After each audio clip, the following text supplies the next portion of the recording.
Good evening and welcome to another wonderful veteran shit show. Believe it or not, we're at episode 23. How the fuck does that happen? But with me as usual is the regular crew. So, no long spiel to start this show off. Not this week. No. We've had too much fun and stupid to deal with. Yes, that means people can hear you now. My penis itches. We told you to leave the donkey alone. Wouldn't listen. But Yeah. Red said differently. Using hot sauce as lube, but nope.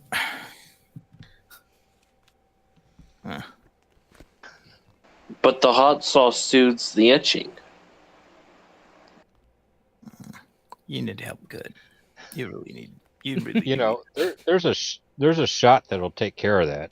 Oh yeah. I'm just saying. I'm just saying. Oh, If somebody wasn't afraid of needles, What vaccines cause autism? Oh, this isn't a vaccine. It's one of those syringes that has a approximate diameter of what is it? Oh yeah, 12.7 millimeters. Yeah, and the little one. well, and the medication they give you has consistency kind of close to peanut butter. Yeah, and if the the person administering it is sufficient, it will not even hurt. Although you will suffer from acute lead poisoning, but that's a different thing.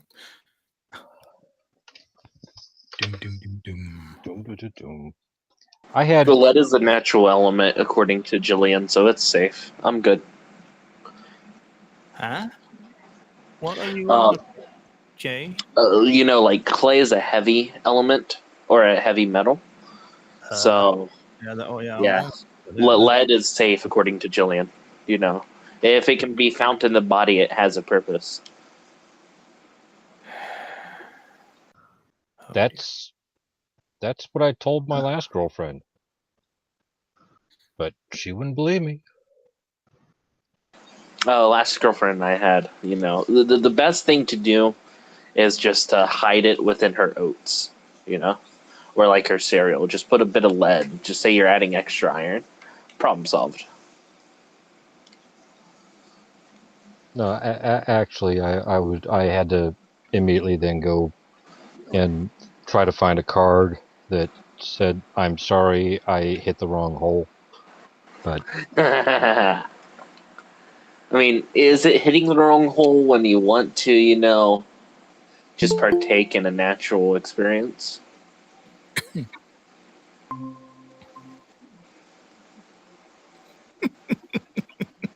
I have no answers. I'm lost.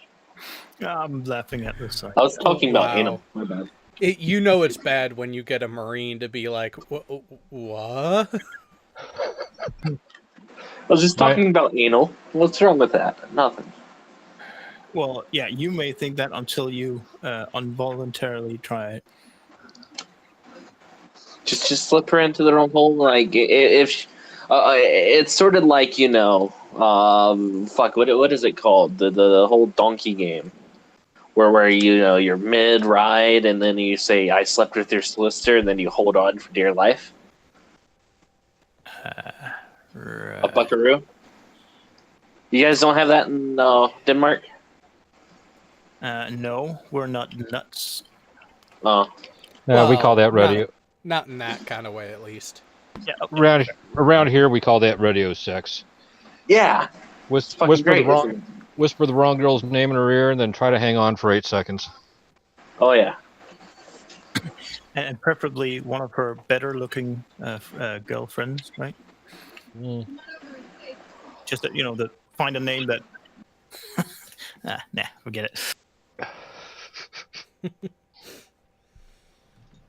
See, and you wonder why some people don't let you onto their shows, Piggy. Listen, Kyle had it coming. He promised me my picture, okay? At the end, yes, I will agree to that. He did agree to offer the picture in as a result of that deal. However, like I told you before, a little bit of knowledge beforehand goes a long way. Yeah, he but you know, I And just couldn't. until he found out what you actually do. It's just I just wanted him to bite his lip, you know, look up a bit with one eyebrow up, and just give me a sexy face, you know. To me, there was only one thing that made him bite his tongue, and that was the audio of Donald Duck getting a blowjob. Oh, that bit was classic. To think that thing is what was it? 10 years old? Oh no. Not a purpose for that thing. That I first came across that thing back in the mid 90s. Yeah, well, I think that's when I first heard it. Yeah, it's in the video description of the link from a radio show. Can't remember what country, but probably American. It sounded like something Bubba the Love Sponge would do. Blank. But it was funny as hell. I mean, damn. Especially since I heard it the first time I heard it was during some quiet homework time at a course. Sitting down and someone, well, apparently somebody pulled his earplugs out of his laptop because he was laughing so hard, and then we could all hear it, and he was frantically trying to stuff the the headphone connector back into the computer. It was so funny. And the lieutenant that was our instructor sitting at the desk was just, what the fuck is your problem, man? Oh, it was so funny. I love that clip. I've been holding on to it for a special occasion. But then Oh shit.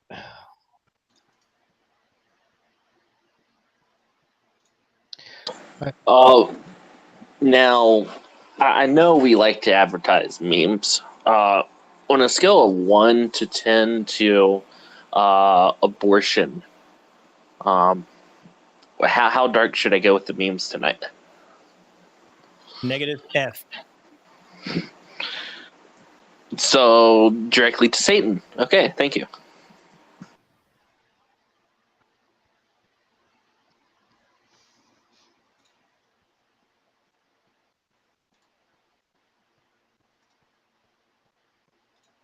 Well, that Wow. went quite quick. Yeah, it went really quiet for a second there. Is it the abortion or is it the satanic worship? No. Just No.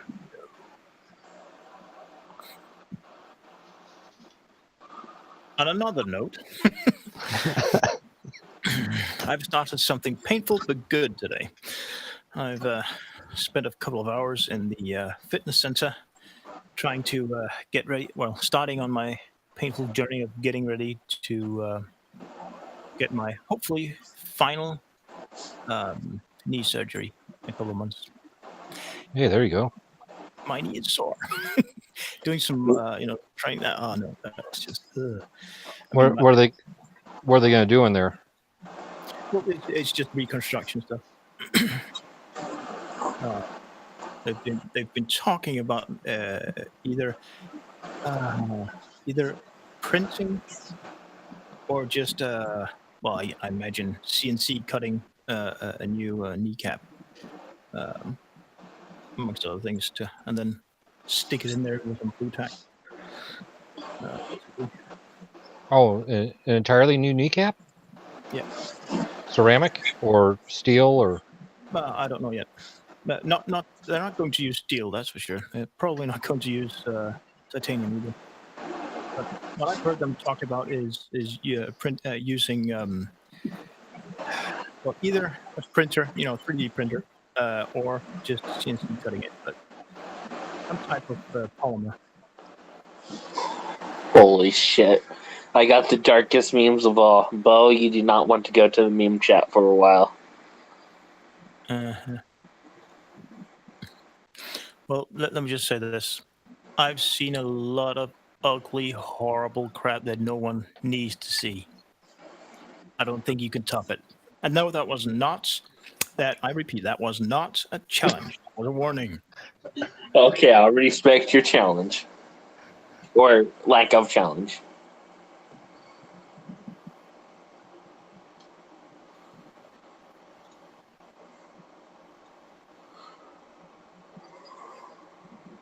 Who needs ballistic gel when you've got Look-a-Pig? Well, wait, what's ballistic gel? Is that like, Oh, don't worry about that. But it's made by You'll find out. by rendered pig's fat and Okay. bone. Also, I can't remember exactly. But it It's looks special. Oh, I got you. I know exactly what ballistic gel is. That would It's I've gel. always wondered, right? I've always wondered what ballistic gel, if you were to cut open like a hole, what that would feel like. Because it looks, very greasy and like maybe warm if it's out in the heat. Well, it's constructed specifically to emulate human flesh. Oh, that's exactly what I was wanting it to emulate. For that, It's kind of like a super dense Jello. Jello. Yeah, yeah.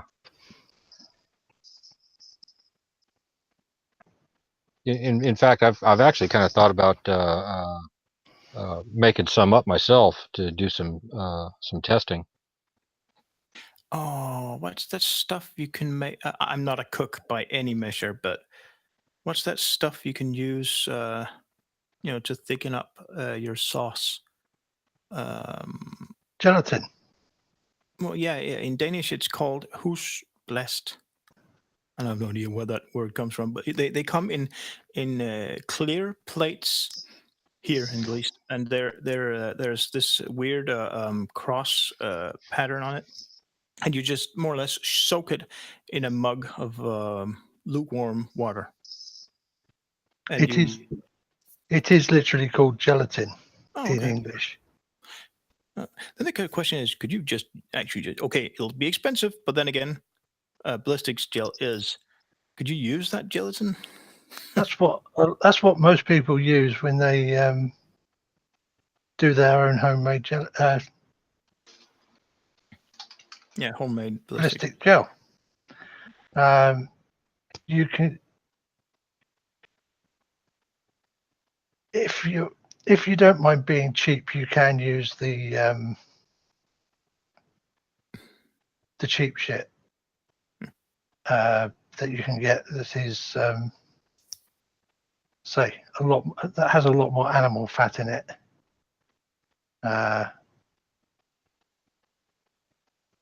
Most people aren't most people who are going to be making ballistic gel probably aren't vegans anyway, so not so much of an issue. Yeah, Because go ahead. when they introduced the new plastic £5 note in the UK, it turned out that some of the plasticizer in it was actually gelatin, which is made from animal fat. Oh, I hope it's pig fat. So I got a I question don't know, but the vegans went fucking mental. about this, ballistic gel. Is there any problems with it when it comes to, like, is it greasy, is it moist, or is it dry? I don't know. I've never handled it myself. I've never handled it either, but from the looks of it, it's just like big thick Jello. Yeah, I know that it comes in powder form. Well, I'm just wondering if I could microwave it to heat it up a bit. you know what? I think it behaves exactly like gummy bears, to be honest. Yeah, you could probably melt down gummy bears, but hey, bloody expensive. No, didn't mean that you could use it. I just mean that it has the same properties in terms of what it feels like. except Yeah. for the part maybe, because there's no Yeah. sugar. To my knowledge, there's absolutely no sugar whatsoever in ballistics gel.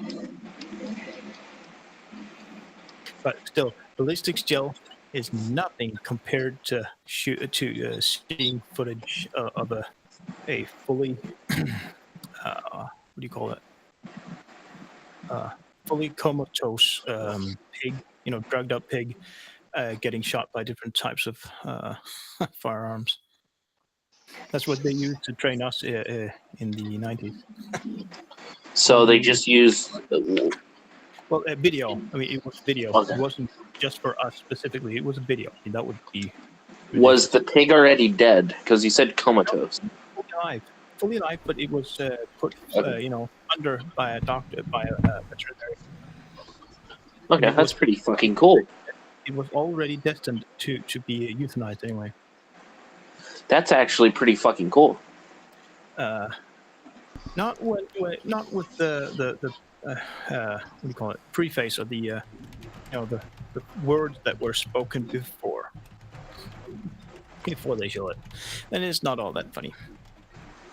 No, I just think it would be neat to watch, like just an exploding pig, you know. Well, it is some kind of special. I mean, it shows you a unique, in a unique way. It shows you why you can't just trust, a wound. Your senses? No, yeah, trust. Just if you see a guy that has been shot, maybe we don't know, but he has this tiny little tiny little dot on his abdomen. And there's a drop, just a single drop of blood going. Just no biggie, just a little bit of blood dripping down. And also on the other side, that doesn't really look that bad, right? Entry wound, entry wound, exit wound, no biggie. But when you see high-speed footage of a pig being shot by a high-velocity round, you find out, well, maybe it looks okay and survivable on the outside, but on the inside, not so much. Not so much.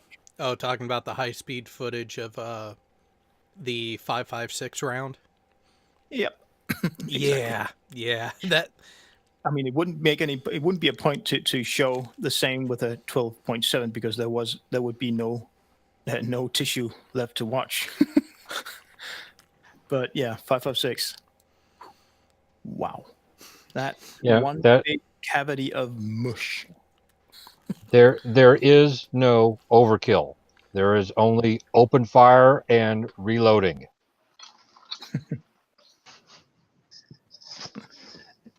Especially when you've got a 120 millimeter rifled barrel. I don't see why overkill's a thing, because you can only kill something. Like there's only dead or alive. Yeah, and the thing is, what you are constantly taught, but sometimes it's hard to live by it, especially when emotions come into it. You are not trained to kill people. You're trained to injure them, because injuring people will take more soldiers off the front line than killing one. Because they need first aid kit, they need first aid, special care, yada yada yada. So you're not actually taught how to kill specifically. I mean, yes, you are, but you're told not to kill, but to injure. Incapacitate, I think, is the word you're looking for. Yeah, that would work. My dad only recalls one time that his tank directly came under fire in Vietnam, and it was a sniper in a grass shack a little ways off the road that they were heading down. And when his tank came under fire, his TC, TJ Siva, reached down, grabbed the TC override, swung the gun over. They had a canister round in the tube, and he didn't even put his face in the sights. Just John Wayne the gun over. Or my position on the way. Boom.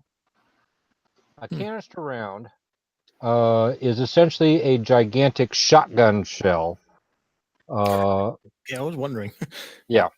Okay. And so you're Or, coming out of a 90 millimeter gun. You have about 1,000 pellets about the size of your thumb. That shack was there, and then it wasn't there.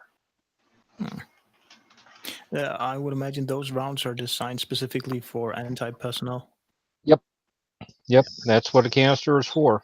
or the big boys version of creating your own entryway when you want to punch through a house. Well, yeah, it'll do that too. It'll do that too, depending on the range. Yeah, I mean, what do you call them? A water jug to press it in. Oh, that reminds me. We had just when I was getting out, they were just testing these new MRE heater things. And from what I understand now, all the MREs come with one. But at the time, they were just testing these things. They came separate. But it's a little plastic pouch, and it has a little chemical brick in the bottom of it, right? And you take the entree out of your MRE and you stick it in this plastic pouch, and you pour some water in it, and then roll the top down on it, and it reacts with this chemical brick at the bottom of it. I've used And that. Yeah, and it heats up and it heats your meal. But what it's also doing at the same time is it's releasing some gas, and this plastic bag that you've got is swelling up, right? Well, Yeah. we're out in the field, and my buddy and I got this. We got to wondering. So we took that little chemical brick out of this MRE heater, and we put it into an empty plastic Gatorade bottle. Oh yeah. At about I think it was about 0.5, so just before everybody was going to get up, and we poured some water into it and then screwed the cap down on it and chucked it out into the field, and we waited and waited and waited. It ain't gonna blow. And just about then we turned around, we took about 4 or 5 steps back to the tent, and it went boom! And about 10 seconds later, the first sergeant comes running out of his tent, still in his skivvies. Cease fire! Cease fire! God damn it! Who the fuck's on the range? Fired! We're looking around. Go, oh, I don't know. We didn't do it. Yes. Good. Well, I have tried so many times taking CO2 pellets. In Denmark, you can get both bricks and the pellets. Just take one pellet and put it in a Coke bottle or something, and tie that thing down tight, and perhaps even if you've made a pre-dug a hole in the ground that it'll fit into, just stick it in there and put an old style steel helmet over it, and just wait. Well, step back a little bit and wait. No water in there. That'll just retard the reaction. Well, it will make it faster, but it will also reduce the bang. It is the worst waiting game you can imagine, especially if you do that at a ham radio field day when there's kids around. I totally wasn't drunk when I did that.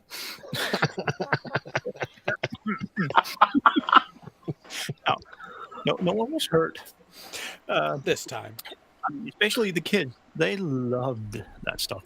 But when they started trying to do what I was doing, yeah, then the fun stopped. That's when the fun begins. No, I'm joking. I'm only slightly evil.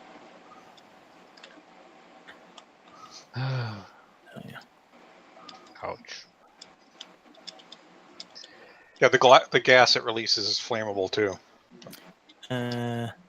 It's hydrogen. There's in even civilian MREs, they're now in there. But if I recall correctly, It's a cloth baggie, and it's not a brick. It's more of like a dust now. Hmm. So like the water gets into the bag with it. I have one of those bags from the Danish MRE in my kitchen. There might You be, should put it in a bottle and close the lid. the ingredients list on it. There probably isn't. But I'll go So check. did you say there was ingredients on it, or you did not know? Well, I don't know, but I'll just go check out. Because the normal ones, it's just all it is like small particles of iron and magnesium with salt. The water dissolve the salt that turns it all into a whole bunch of little galvanic cells, basically. Huh.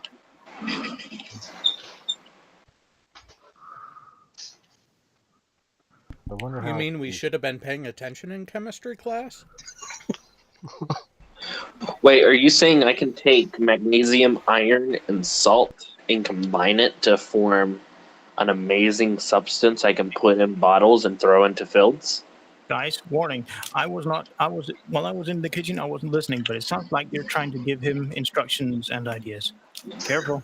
I already have the idea, and I'm going to make a small bomb, and then I'm going to use that bomb to, measure, get the instruments needed. I'm going to do some seismographic work. Yeah, all right. The So- problem see with if I that, can- though, is that as soon as you add the water, the reaction's already started, so you don't really have a delay there. So Well, Okay. so I put it in a box, right? I'd be very careful with this box, but the box has a cup of water above it, right?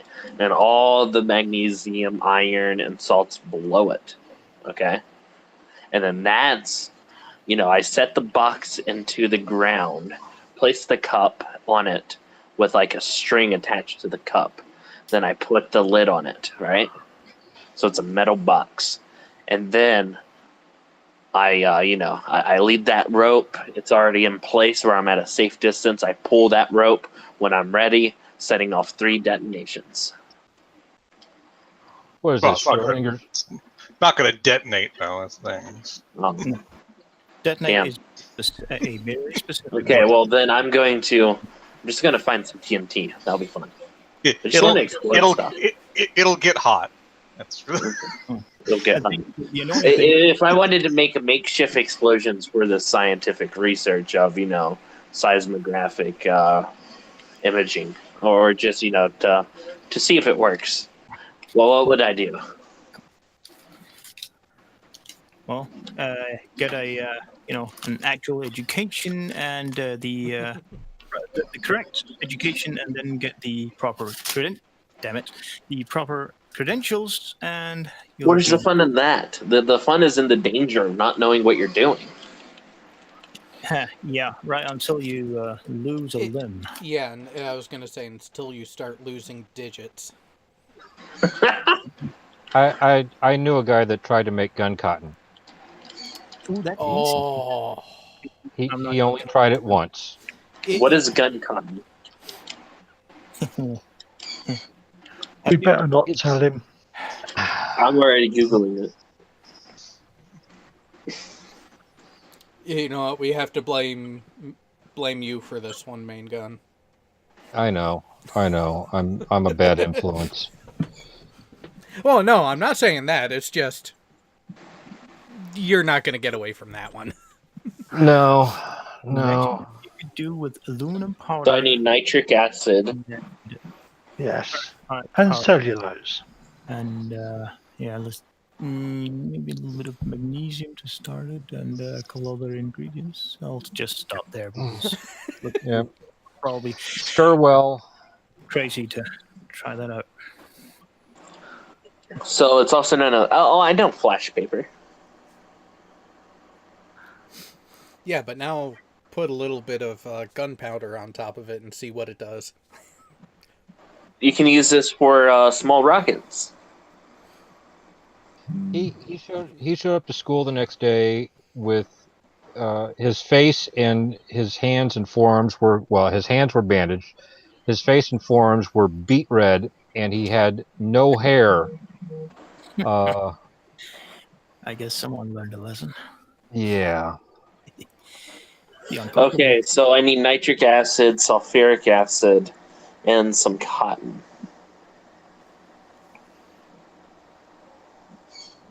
Yes, and better make sure it's pure cotton. No nylon in it. Nylon just makes it melt, right? Like nylon will melt instead of just burn. Yes, which is why a lot of the military uniforms, at least in the U.S., have to be either flame retardant nylon or completely cotton. I have my dad's old uniform in a closet somewhere. I could wear that for protection.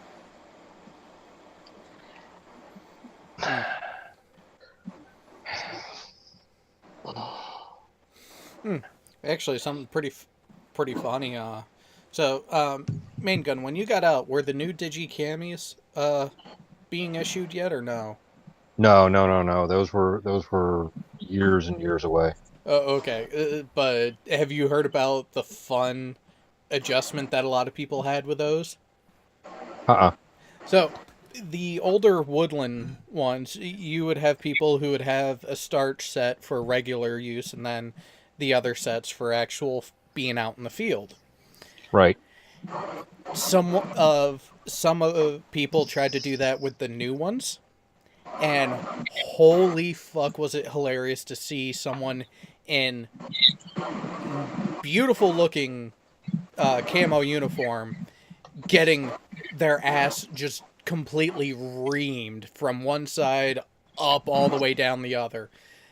It wasn't until it got close and started to hear the reason why. Dumbass didn't just use starch. To get the creases to stay, he also took some fishing line and glued it in. On a uniform that is not supposed to be hot pressed, it's not supposed to be ironed at all whatsoever. Really? Yep.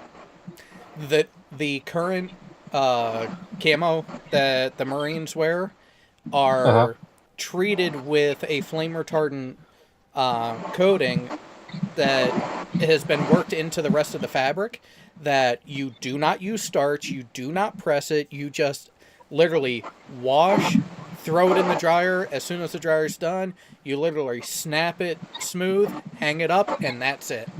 Huh. I did not know this. I got out in the days of the old woodland camis. So Yeah, starch is just quite flammable. yeah, it can be. It can be. Flour is flammable as hell. I know that we had. Well, we didn't wear camis on the tanks. We wore Nomex, but The fire suits. yeah, which was always a joy to wear. There's a reason why we called them hot suits. The no mix coffins. Oh yeah. The no mix coffins. Oh Yeah. The first. Speaking of hot suits, I'm gonna have a hot suit soon. Yeah, okay. The first company that I worked for after I got off active duty, was doing field service work on power equipment.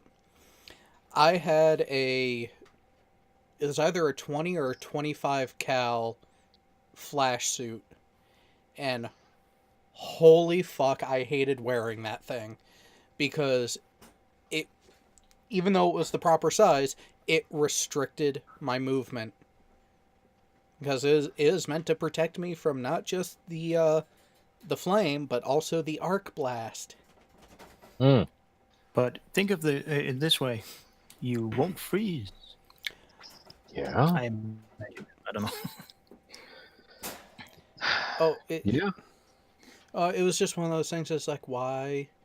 Like the equipment I work on isn't even rated for that. It's like, oh, but we have plans to train everyone on every product line. So you're eventually going to be working on a site that you have to wear the higher rated.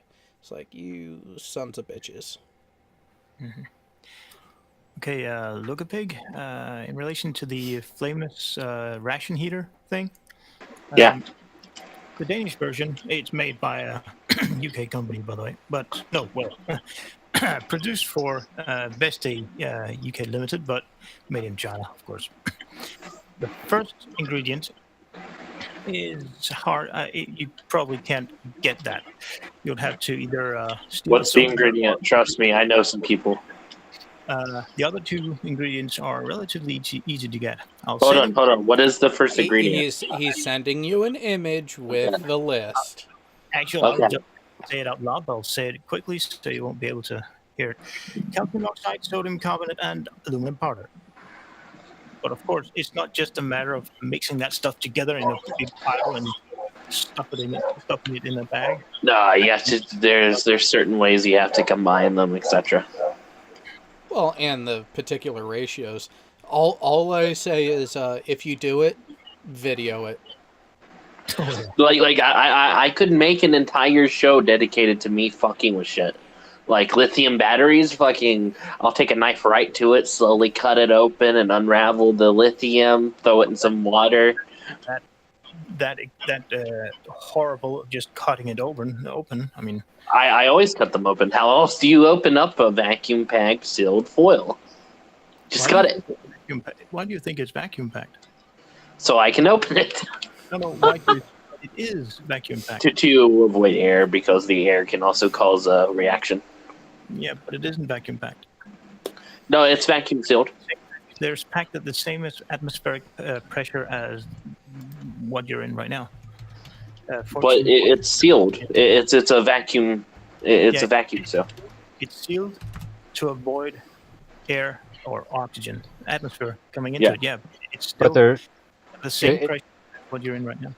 isn't it filled with a noble gas Hydrogen. like argon? Hydrogen. No. Hydrogen can occur due to the essentially hydrogen builds up because of the reaction between the lithium and copper. I think I'm not good with chemistry, but my entire interaction with chemistry has been experimenting with random stuff to see if it explodes.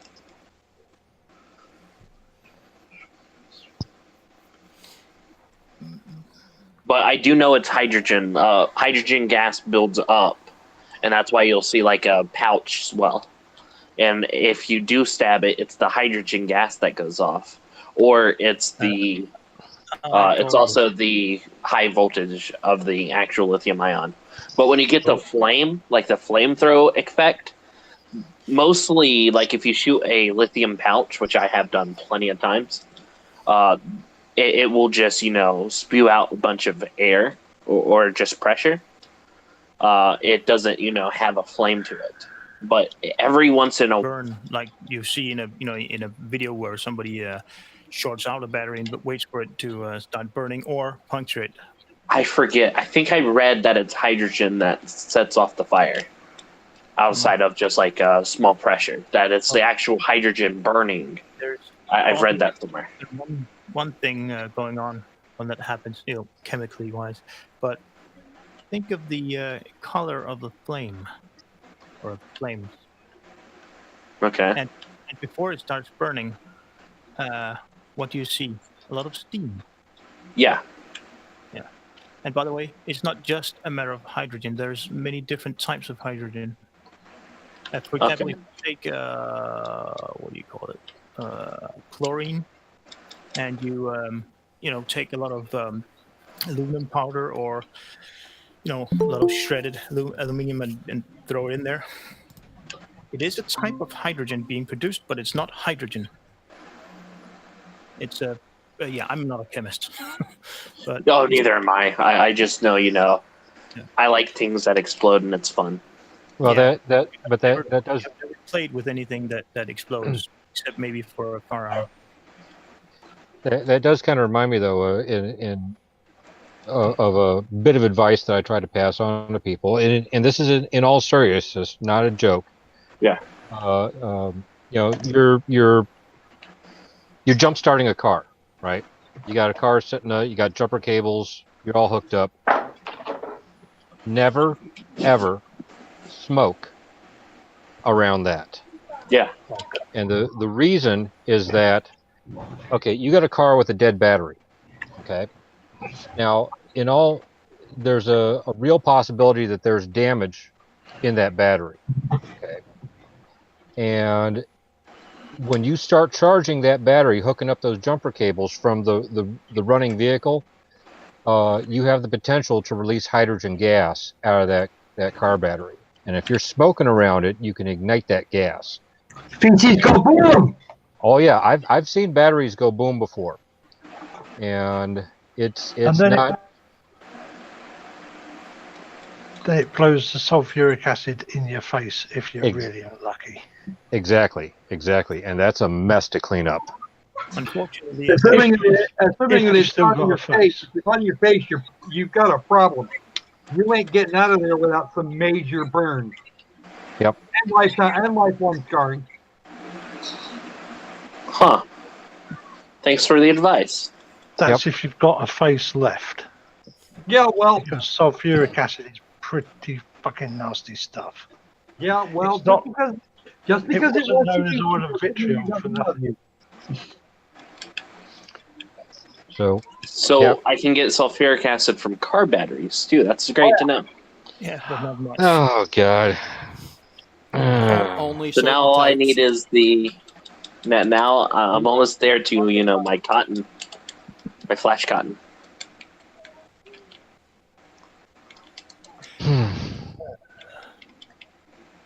And let's see.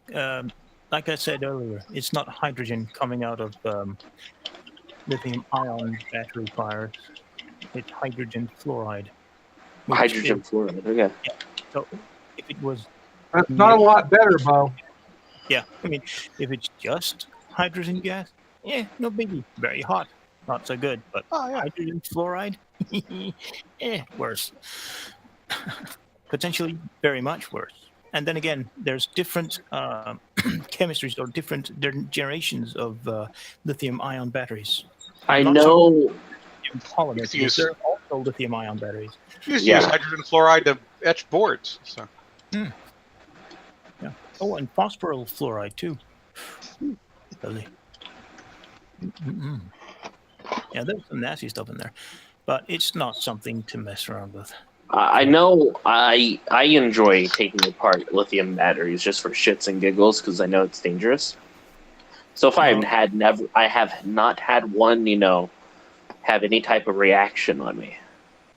Please never use gloves and make sure that the moist Oh. content of that Oh, you use that for moisturizing your skin. See what happens. Oh no!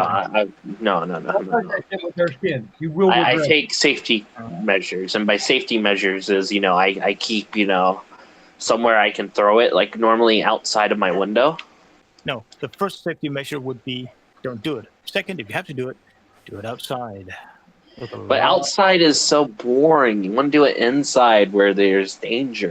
Well, you know what? I do believe that unless if you do it just to see what could go wrong, I think in fact that would make it something that the FBI would like to speak with you about. Not even talking about making explosives, but messing around with stuff that is potentially dangerous like this.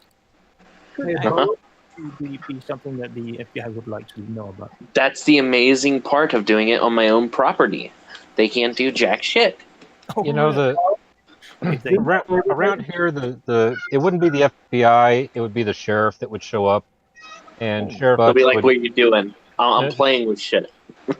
the sheriff would drive up in his truck and he would stick his hands in his pockets and he would just look at you and he would say, "Dumbass." Exactly. They can't stop me. That's the amazing part about being American. Yeah, but If you're doing it on your own property, you can do whatever you want. if the FBI gets a tip about someone producing TATP in their apartment, for example, you can bet your ass that the FBI will come with the help of sheriff or police officers, not the other way around, but it will be FBI that comes to your house and knocks it down. Yeah. Actually, I think it'd be ATF, wouldn't it? Well, Yeah, no, probably so. because What is we're TAPP, and why can't I find it on the internet? Hey, look at that. Oh, well, I can't really hear Bo all that well, but what is he talking about making? I'm just talking about taking apart lithium-ion batteries. No, Paul said he was making we were making something else that would guarantee the FBI would show up. well. I don't know. What I was saying is that if sorry, let me just move the mic here. If the FBI gets an anonymous tip, what do you call it? A verified, I guess, a trustworthy tip of someone producing TATP. Nope, that wouldn't be the FBI, it'd be the ATF. Alcohol, tobacco, and firearms. I'm not so sure. I mean, it is an explosive, a very dangerous and an unstable one of that. Oh, I know what TATP is. It depends on where you're making it. Like, if you're making it at a farm for the purpose of just blowing shit up, I think that's okay. I did say in an apartment, though. In an apartment, I don't live in an apartment. I live on private property. I still think ATF would take a very dim view of it. I'm pretty sure it'd be ATF.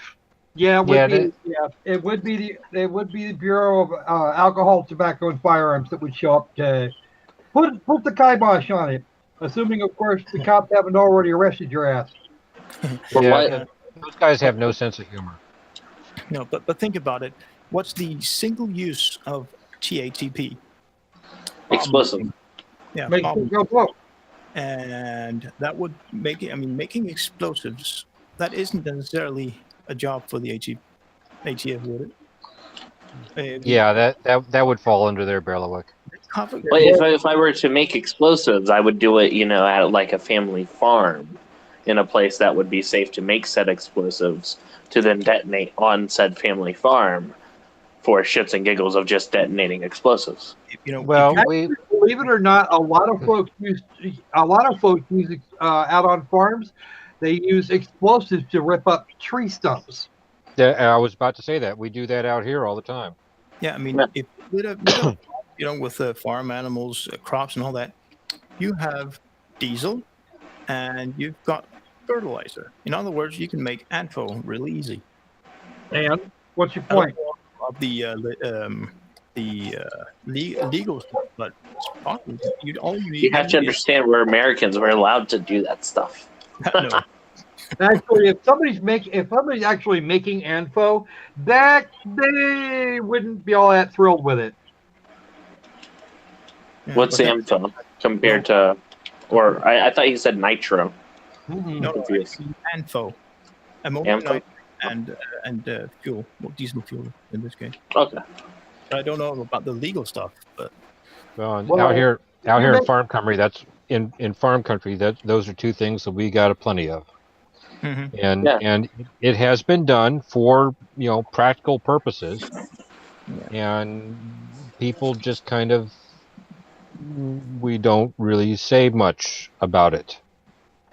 And it's not a controlled substance, if that's a correct word to use in this case. Actually, the diesel isn't really, but they do keep track of the ammonium nitrate.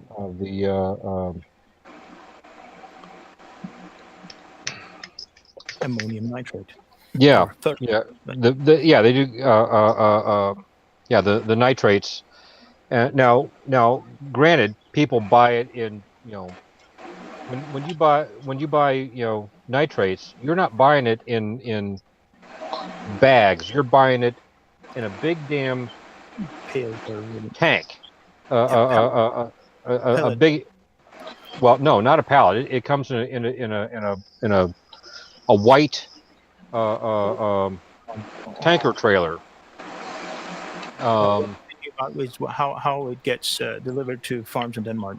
They're literally just huge nylon bags on a pallet, but most farmers just want the bag itself. But they are supposed to control it, and you have to log the use, when it's used, all that stuff. But still, to cheat logs. Yeah, out here we got to buy it in larger quantities, and we generally get it in liquid form for spraying purposes. And because small farms out here are 640 acres. Ow. Yeah. Those are small farms. The big ones you're looking at, 2, 3, 4,000 acres. And this is why making explosives is fun, because you can go into a random field and detonate said explosives just to see it go boom. It's like fireworks. And for the most part, nobody will care. Exactly.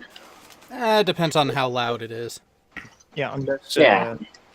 the But for like a YouTube video, that would be a pretty fun experiment to do. Like take what's his name? Cody's Lab, for example, right? He does random shit like that. yeah, but I'm willing to bet that he has the proper Yeah, he Yeah, probably does. Not necessarily permitting, but notification of local authorities. That way they know what's going on and can have EMS on standby. and also he does that stuff for a living. YouTube. So I could do that for a living. I just have to start doing it. But still, I mean, detonating explosives isn't just about detonating explosives. It's also about knowing what. Not want to do it during high humidity or low cloud coverage. Essentially, if you have cloud coverage, the explosion goes outwards and not just up, right? Well, Well, actually, it's really a case of fallout. If you've got high wind or low cloud cover, that kind of thing, it won't necessarily go out, but all the crap that you kick up out of whatever explosion creator you create is going to wind up downwind someplace. And some people take a dim view of that, since the after effects of most explosives isn't exactly nice for for other people's crops and shit. It's kind of stinky. Yeah, most explosives are. By the by, Bo, can you do something about your audio? Is that I'm only barely hearing you. I'm working on it right now. Okay, thank you.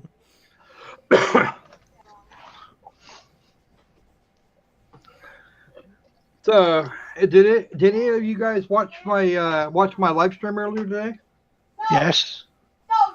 Well, I know you did, Alan. I don't know if Tech did or not. What time? I did not. What time were you on? Noon, actually. It was noon today, and I did one today because Jay was available. Your noon or actual My noon? noon. My noon. Oh, so Or approximately 6 hours ago. so 3 o'clock actual time. I was at work. Unfortunately. I caught a bit of it, and then I got bored. Actually, it was 2000. It was 2000 Zulu, which is real time. How many Especially on a hours? bloody submarine. which would be 1500 local, which is 3 o'clock in the afternoon local. I was at work wanting to push a certain number of people into a 3,000-pound rotating disc. Oh wow, that would be nasty. No, we actually did. We did a game called Kursk, and that was actually a lot more fun than I think some people were expecting. Apart from when you kept getting lost. Ah, Isn't it the one where you're supposed to be a spy on a Russian sub? absolutely. Yeah. It's a Russian sub that went down in the Baltic, in the Barents Sea.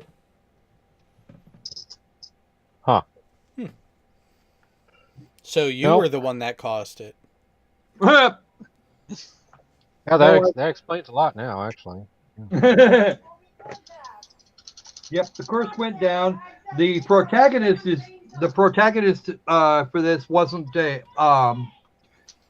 not real, but the overwhelming majority of the rest of it is based on the real events in August of 2000.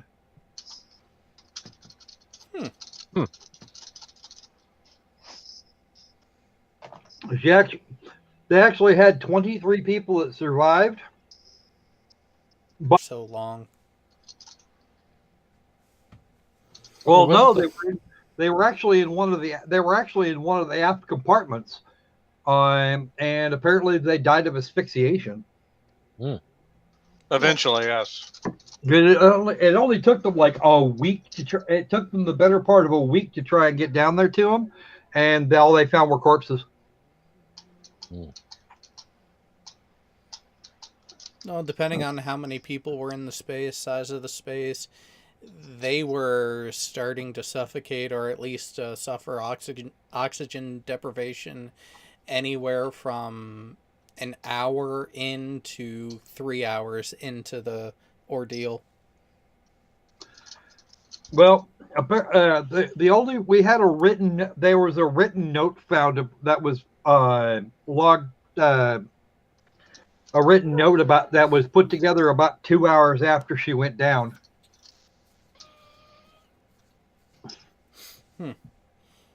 Actually, Jack, I kind of want to see your opinion on it because I know Jay thought he was home. How does this sound, Yeah. guys? I'm so tired of my condenser mic here. Is this any better? I know I'm a potato mouth, but No, you sound good now. Earlier, much you better. why? Yeah. Thank you. Like I said, I'm tired of this condenser crap, and I'm using Sennheiser wireless stuff, and it has a compander that just messes with the audio. Something fierce. Really hate it. Well, then again, you guys don't know what a compander is anyway, so why did I say that? I don't know.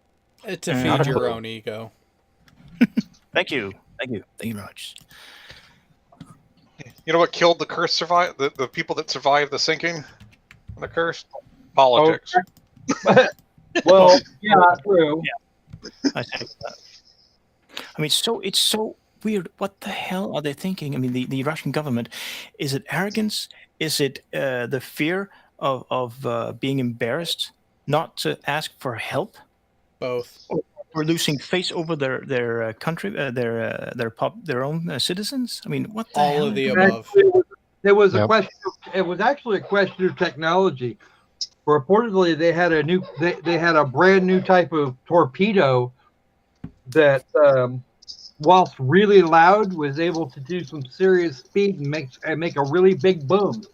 Super cavitating torpedo. Yeah.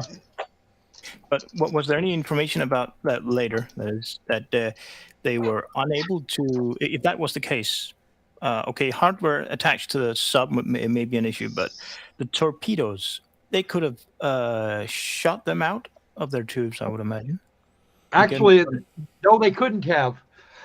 And the reason they couldn't have is because the initial blast was in the torpedo room. Yeah. What was that? I missed that. What again?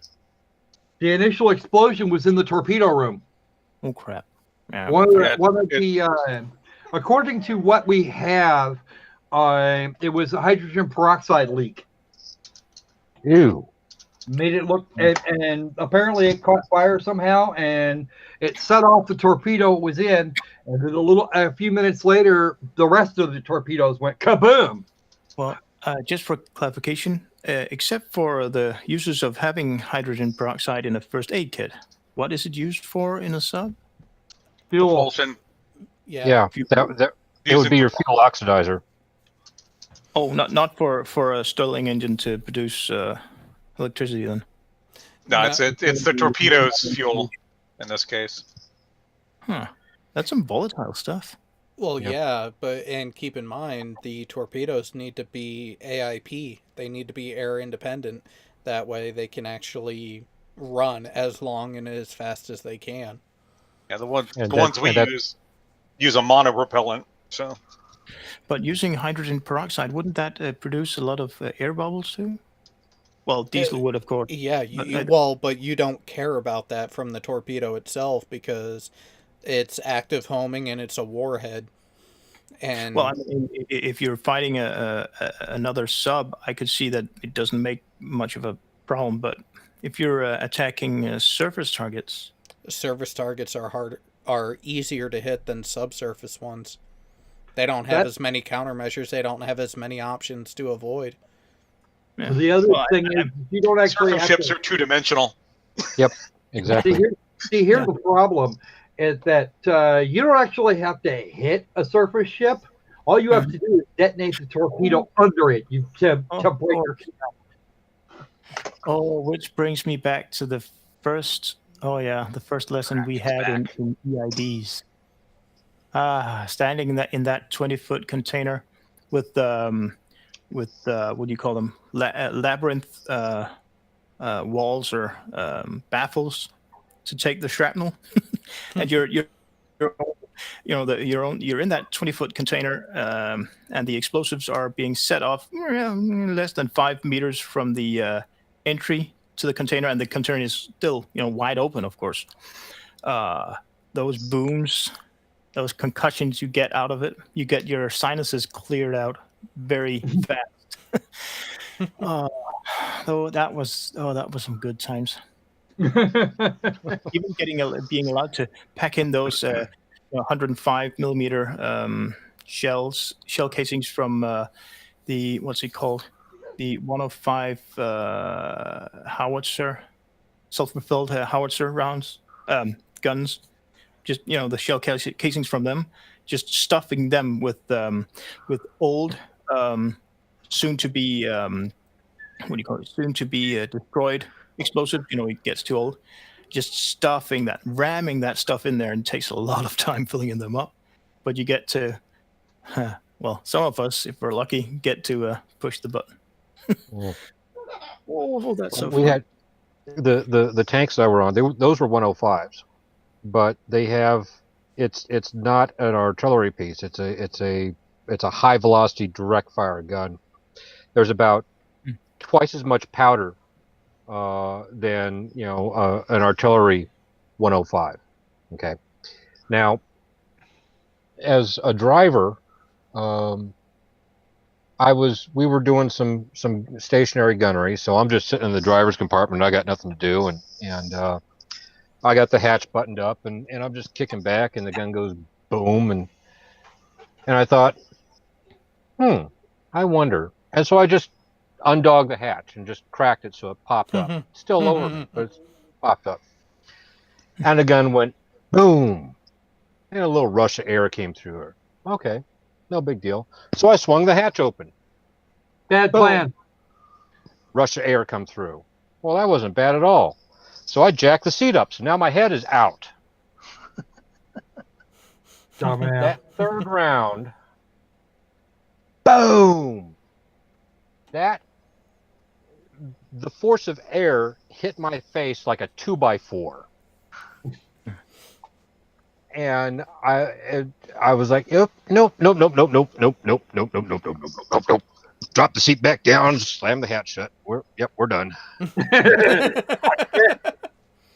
It's like peeing on a electrified fence, and we saw. If any of you saw that, it was one of those episodes with MythBusters where Adam Savage peeing on a electrified fence. For the signs, of course.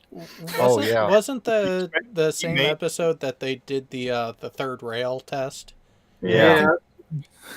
I mean, I remember that episode. What he said, it was awesome. And by the way, the self-propelled howitzer I was talking about is the M109A6 Paladin, if that rings a bell. Yep, I know those. I don't know. I've had some of those shoot right over my damn head. The shell casings for those are great for making what do you call them? Dip filters for repeaters, radio, repeater stations. And I thought the 109s were 155s, not 105s. I wouldn't know. Oh, yeah, my bad. My bad. Caliber is 105 millimeters. Don't know what this part means, but L/39 caliber. Don't know what. Okay, That that was when they refer to that, what they're talking about is, all right, you have a. Okay, I think my gun was a 105. It was the gun tube length was 52 calibers, so it was 52 times the diameter of the bore. So, you know, it was a 105 times 52 of those is the length of the gun And in most militaries, if you have something that is 40 calibers in length or longer, then you have a gun. If it's 30 calibers or shorter, you have a howitzer. And if it's between 30 and 40 calibers in length, then you have a gun howitzer. So that's Learn something new every day. As, I had no idea that was a thing. as if certain things weren't confusing enough. So mean, the 109s are 155 howitz. I put the Wikipedia link in the Veterans Talk Weekly Crew channel. I'm still, impaired by my slow ass computer, so I can't just. and I think But yeah, what they have. Yeah. Oh, go ahead. No, I was just thinking, about the confusing stuff, the discussions that they start to have in the EU in terms of whether or not certain types of should I say it?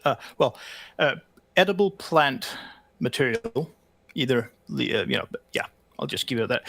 If it's a fruit or a vegetable, in terms of can you legally call this jam? Is it a fruit so you can make jam out of it, or is it a vegetable? It's just the most ridiculous discussion they waste money on. But wouldn't it be accurate just to call it an herb? No, don't you know what that first letter sounds like? I think Alan would agree with me here. It's called a herb. Correct. It is a herb. Yeah. Think of the Volkswagen Beetle. What is that? What's its name? Herbie. Never liked that movie.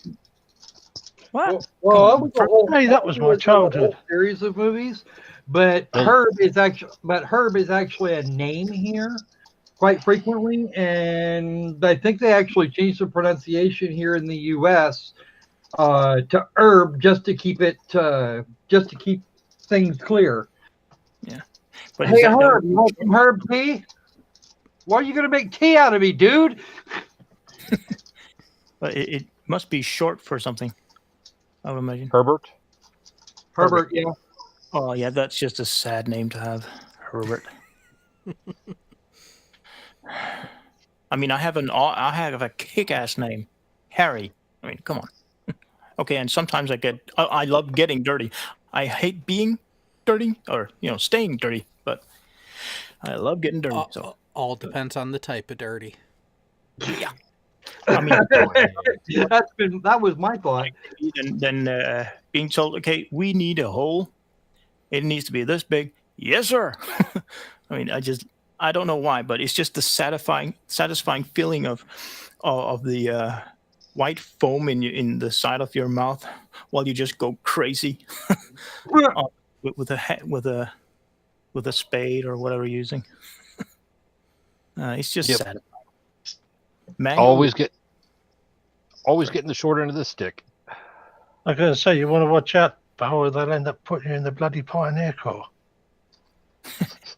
To anyone watching the show, click the link in the live chat. That takes you directly to UDSA, aka the AT2 Productions Discord server. The thing is, one of it's one of the stranger things that practically only I like doing. In the infantry training where we have our what do you call it? Battle line or fighting line, I guess you would call it in American. Right. Where we dig holes so deep enough to fit 2 fully grown men standing, either with a rifle or machine gun or a cannon, 84 millimeter shoulder We call those things cannon. foxholes. Huh? We call those things foxholes. Yeah, well, yeah, okay. Yeah, so do we. Well, Yeah. fighting There- holes. Different types of foxholes, so I wasn't sure what to call it. But that kind of work where you have 45 minutes from the moment the order is given to have a fully dug out foxhole. You have to have it. Damn it! You have to make cover for it. You have to. Damn it! You have to hide it, make it invisible, and if you're a cannon operator, you'll have to put out some distance markers in the target fields as well. Within 45 minutes. It doesn't matter if it's during the summer or during the winter where everything is frozen. If you're in a clay nightmare, 45 minutes. That's all you get. I kind of like that stuff. We I have a had question for you, Bo. Are you some kind of masochist or something? Well, in terms of do you really need to ask that? I practically grew up on a farm where you actually have to work and get dirty. So yeah. Definite candidate for the Pioneer Corps. It's why I never became a pilot, I guess. I was a loader for the first year and a half I was in, and I'm a skinny SOB. I just simply did not have the upper body strength that everybody else did, so I had to learn to get good in stuffing 45 pound rounds into that gun tube, in under 5 seconds. And you learn various tricks to get the job done. And one of the things I learned is a technique that you will not find in any book. It is impossible to do on modern guns, but it's a technique called vacuum loading. And I learned this quite by mistake. Yes, you have. Okay, one of the things we used to do, which again you do not do on modern guns, is lap load. You got a round in the tube, and then a round in your hand, ready to stuff into that gun as soon as it fires. And the tank is stationary. We're not moving, so I'm standing closer to it than I normally would. I know where that gun recoils, where the empty brass is going to eject from. When it bounces, I'm going to get hit. That's just part of the job. But I'm standing close, and I got my arms pulled back. As soon as that gun fires, and before that empty brass has had a chance to hit the deck, I'm already dropping the nose of the round into the nose of the next round into the breech. Now, the thing I didn't count on is when that gun fires. Okay, you've got the empty brass goes out one end, the projectile goes out the other end, along with the majority of the propellant gases are gone, and you have for a brief period of time you have a vacuum in that gun tube. And when I drop the nose of that round into the breech, into the U of the yoke of the breech, it sucked that 40-pound round out of my hand. And I had to do a quick count. 1, 2, 3, 4, 5. 1, 2, 3, 4, 5. Okay, yeah, I got all my fingers. Okay, click up. Well, and hopefully there wasn't any recoil before the what do you call it? The breech closes. Oh yeah, it's Time to get around to ejecting that brass, the recoil's already over. It doesn't take but a second. It takes less than a second.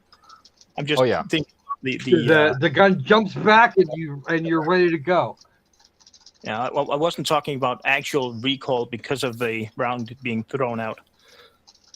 Just talking about hitting each other and bouncing back. Recoil may be the wrong word. Hey, Bo. Yeah. You started. No, well, that would explain. Well, that could explain it rather easily. I need to change the hand crank in this computer. No. Here, I figured it was the gerbils you had running the wheel. No, you need to get rid of the gerbils and start putting squirrels in there. Hey, Squirrel, are you free this next week? No. Damn it. I doubt the Netherlands will let me in anyway. I'm evil. Oh, you haven't met me when I'm tired, hungry, and angry. I'm not evil. I'm just scary mean. No, I'm flat out evil. In that condition, I'm flat out fucking evil. Ooh, did you just say the good words there? I'm terrible. Flat out? Flat out hero. Flat no, flat out. No hero, just flat out. That guy. Yeah, better. It's brilliant. But flat out hero? Oh yeah. No, flat out. He is brilliant. Well, I haven't seen that much of his content. I try to stay away from flat earther content. No, flat out is worth watching. He is the only true flat earther. I have seen a couple of them, and not most, but some of his interview by Sean. So. Yeah, his other content, his flat earth related content, much better than the interview. Give it a watch. I've seen his I have never actually heard of this individual. I'm amused. Oh, you will be quite amused when you see it. Yes. Feku. Should I have my desk ready and an oven mitt? No. No.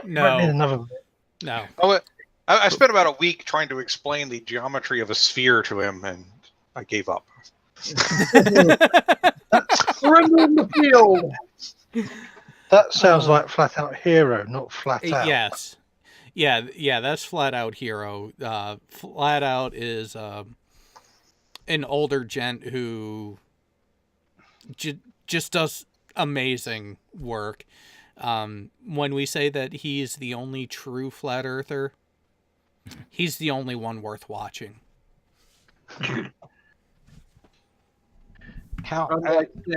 Nathan Oakley, who is probably the most behind what's his face? Who? Carl Gallups is the most punchable person on YouTube. Wait, who? Carl Gallups. No, the other name. Oakley. Who? Oakley, Nathan Oakley. One of the little bitches who only goes to places where he has mod controls. Yeah, and actually, the guy likes to slap his really punchable. Yeah, the guy who in breach of the Child Protection Act of was it 2005? I think it is. Yeah, that guy. So Marvel Girl has kicked off the best part of the show. Yay! Question time. Oh dear. Oh no! I got my dick out. Let's go. I didn't do it. You can't prove anything. I didn't do it. Nobody told me to do it. You can't prove anything. I said question time, not interrogation time. Aww. The usual go-to. I was a Marine. I get confused. Sorry. I was a fire control tech on a fast attack submarine. My condolences. They call me crazy. No. Condolences would be if I was a fire control tech on a boomer.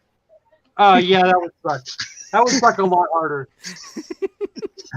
I'm sorry. You are correct. I will give you that one. They call me crazy for riding around in a... to do. Yeah, fire control tech on a fast attack. I actually did stuff. If I was on a boomer, as a fire control tech, my entire life would have been surrounded by looking for sound shorts.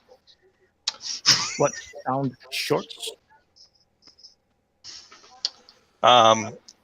Looking for stuff that's transmitting to the hall, basically. Oh, okay, that kind of short. Okay, fair enough. It just Sound didn't shorts. sound right No, in just- my ear. Now the whole concept of living in a steel tube underwater for months at a time takes a special kind of crazy. Mm-hmm. Yeah, joke because they did do a psychological exam in basic listed in submarine school. Best. And we did always joke because inevitably, like, you'd have a class and like they do the psychological screening, and then someone would get removed from the class. We would always joke that they passed. Same people get screwed. That's officer material there. Not, You get some Monty Python shit going on there. That would be a joke they would do. All right, what's the questions? All right, so the question from Marvel Girl, what all kinds of ships, planes, etc. were you guys stationed in, and what did you do? I was an electronics technician on a bird farm. I spent most of my time down in Radio Central, making sure that the radio man hadn't turned off the equipment. They did that a lot. Then we have to calibrate them, and that's never fun.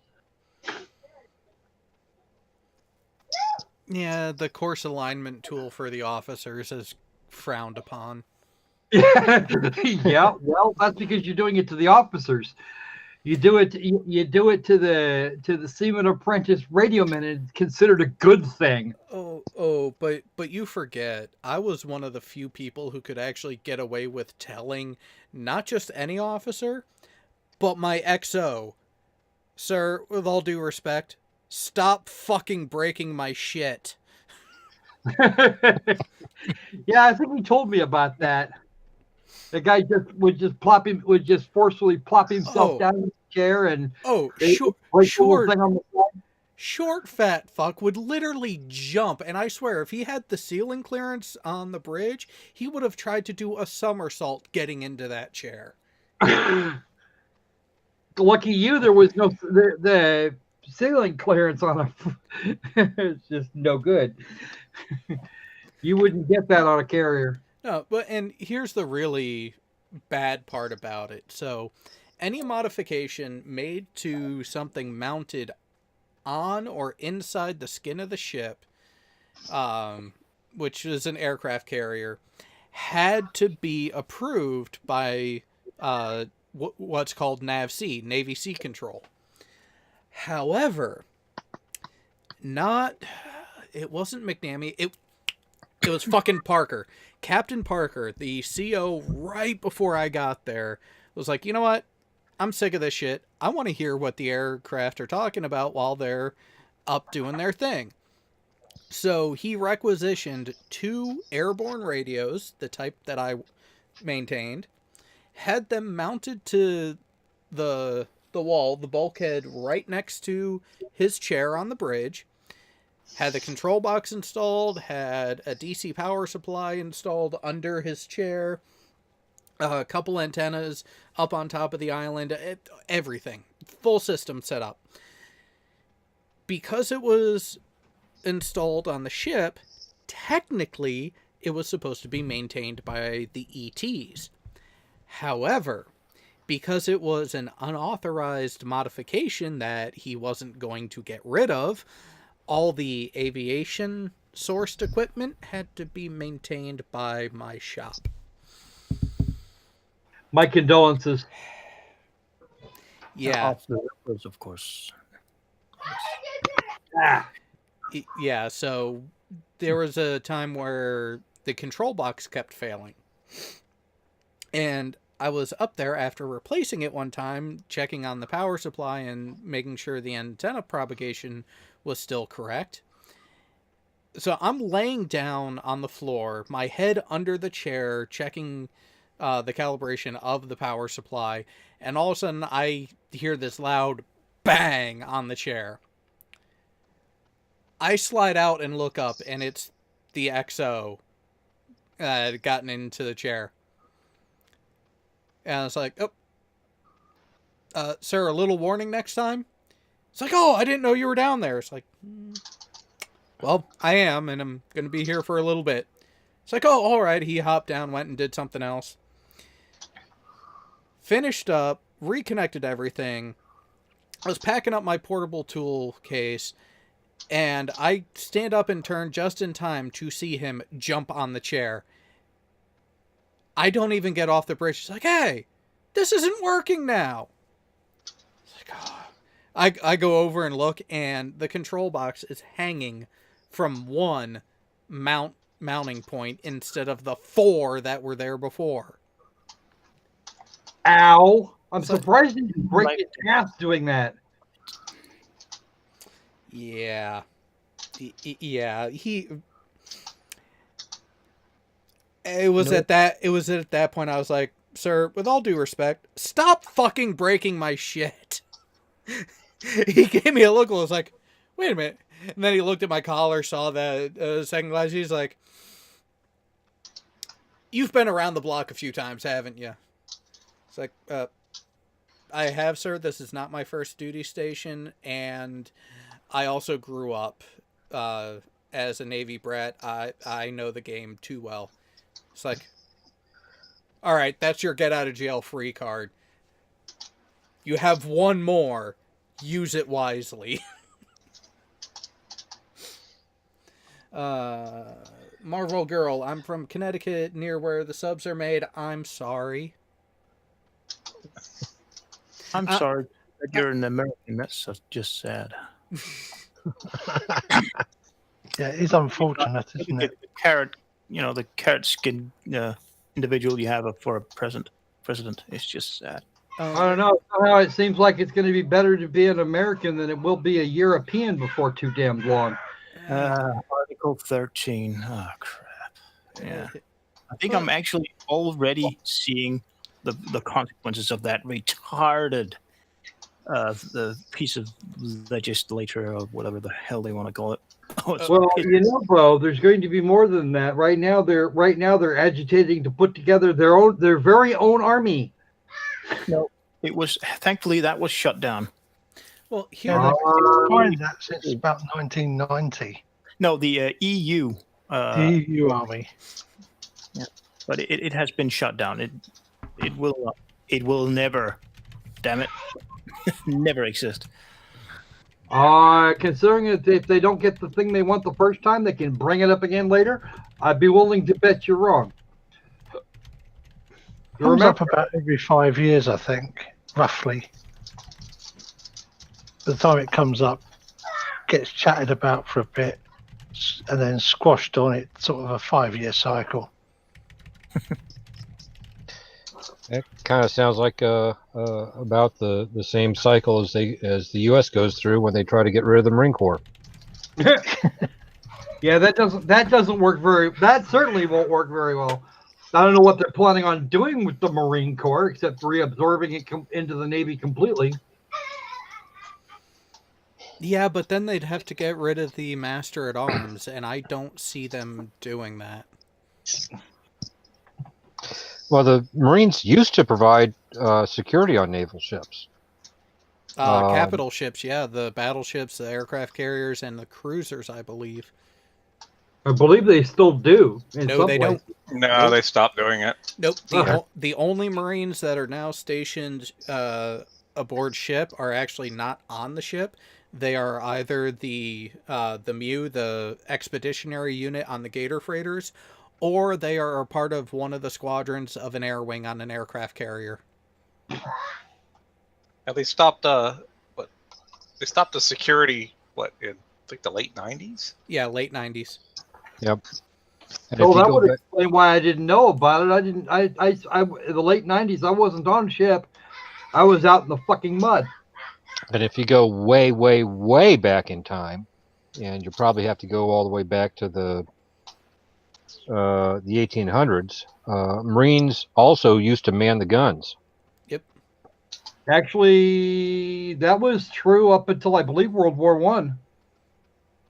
Could have been. Well, it Well, depends. I know gunnery sergeant came about because of that kind of thing. Yeah, well, it also depends on the gun in the ship, because actually during World War II, they still had Marines as a security force and other duties aboard the aircraft carriers and battleships, and one of the battle stations that the Marines would man were some of the anti-aircraft emplacements. Yep. Let's see. To answer Marvel Girl's questions, at least to me in order, is no. I never panicked. Yes, nuclear subs are bigger than at least the old diesel boats. I was on a fast attack, which is slower. Which I mean is smaller than a boomer. So Yeah. Unfortunately, they Jay didn't was have here. the- He would be able to attest to it. He had a lot more space in his boomer than I had in my fit. Yeah, actually, Jay Marvel. was complaining about getting stuck down there in a boomer. Well, it gets boring. They go out and be a hole in the water. The fast attacks, you guys at least got to play and have fun. We do ELANT, SEAL delivery, Yeah, but battle but group surveys. but no luxury amenities like swimming pools or saunas. Yeah. Can't remember which. No, none of that. For the Russians. Yeah, the none sauna of that stuff. Actually, believe it or not, I found the sauna on board the Kursk. That shit was hilarious. Our amenities on the sub was the fact that they paid about, like, our food budget was about twice that of what they would give for like a surface ship, Oh, like per And- capita. Toilet. Surf and turf was Sunday dinner. Like a weekly thing. It wasn't bend over, you're about to get it type of dinner. It was a regular thing for them. God damn it. You know I hate you now, Tech. Oh. New Year's, Oh, we'd be the having food like on we'd be New like Year's lobster on absolutely New Year's. disturbing. Well, the food on board Abraham Lincoln was very disturbing, and and in a great many ways, I was glad to get off. Crazy. The one thing you can't complain about on the boat on a sub is the food. They have to compensate. Well, you can't complain about it, but your shipmate's going to tell you. But your shipmate's going to tell you to get fucked. Yeah. Next question. How many times did you have to move as a military family? Like, what's the average? So here's the funny thing. I moved more as an active duty member than I did as a kid growing up. And my dad spent a little over 13 years on active duty from when I was born until he retired. Actually, no, that was just Connecticut. So 1, 2. Yeah, as a family, my dad PCS'd, so permanent change of station, relocation, twice in the time that I was alive. So I was born in Virginia. Then in about 6 months later, my dad went to recruiting duty in Detroit, Michigan. Were there a couple years, and then he transferred to Groton, Connecticut, and finished out his career there. Jared, you never told me you had a dad. What, you thought I just spontaneously arrived with this miracle awesomeness? No, fuck, No, I I just had to thought work you were on it. made from a test tube. Isn't that what creationists claim? Yeah, pretty much. Actually, for me, Creationists claim that evolutionists claim that in terms of how life came about. Oh, no, wait. That's not evolutionist. anyway, I moved while I was as a kid from the age of 6 to about 16.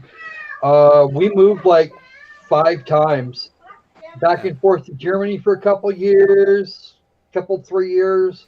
He spent about a year, 18 months in the States, back to Germany, blah, blah, blah, blah. And in fact, I was actually born in Germany. Well, that's Yeah. at least one good.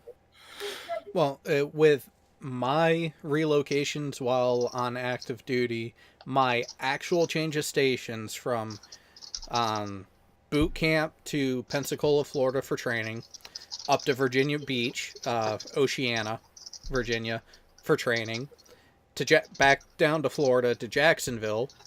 Then I went to Yokosuka, Japan, and then Whidbey Island, Washington, with a couple temporary stops in Okinawa, Pearl Harbor, and San Diego. Mine was much less. Boot camp in Florida, submarine school, A school, C school in Groton, Connecticut, and then Norfolk for my duty station. So. Yeah, well, better schools probably doesn't help much for the audience. Stages of training. Yeah, it is. Now let's see here. I did boot camp in San Diego, tank school at Fort Knox, Kentucky, then to Camp Pendleton, California, and then did one pump in Okinawa, back to Camp Pendleton, then went back to Okinawa for what was supposed to be a second pump in Okinawa, and it turned out we just got on ship and went to the Gulf and played in the sand for about 8 months. Then kept going west until we got back to California. And then then we did the move to 29 Palms, from Pendleton to 29 Palms, California, and then done. That's 6 years. So I think I did even less moves. I did 6 weeks basic, 6 weeks basic recruit training, then 18 months of technical training, and then I was posted to a place called RAF Neatishead, which was a small radar station, and I spent the rest of my service career there. That was 9 years in total. Playing with high voltage. Playing with high voltage electricity, yes. Alan, you said 18 months of technical training? 18 months. Well, actually, it was 18 months of technical training. Then I spent 6 months at Neatishead, and I was sent back for another 6 months further specialist technical training on the actual radar I worked on. Before going back and working on it. Just to put some perspective on things, that initial 18 months you had is twice as many months as I had weeks in tank school. Show off. Yeah, but we were expected to know an awful lot of shit. Yeah, I know. When we got out, we could point and go, "Yep, that's a tank." Yeah. But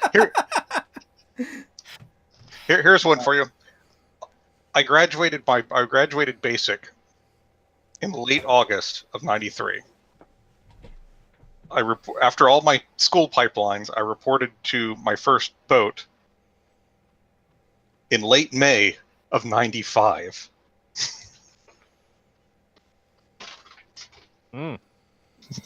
You what? Run that by me again? I graduated boot camp in late August of '93. I reported to my first boat after all my school pipeline in late May of '95. Damn, which boot camp were you at?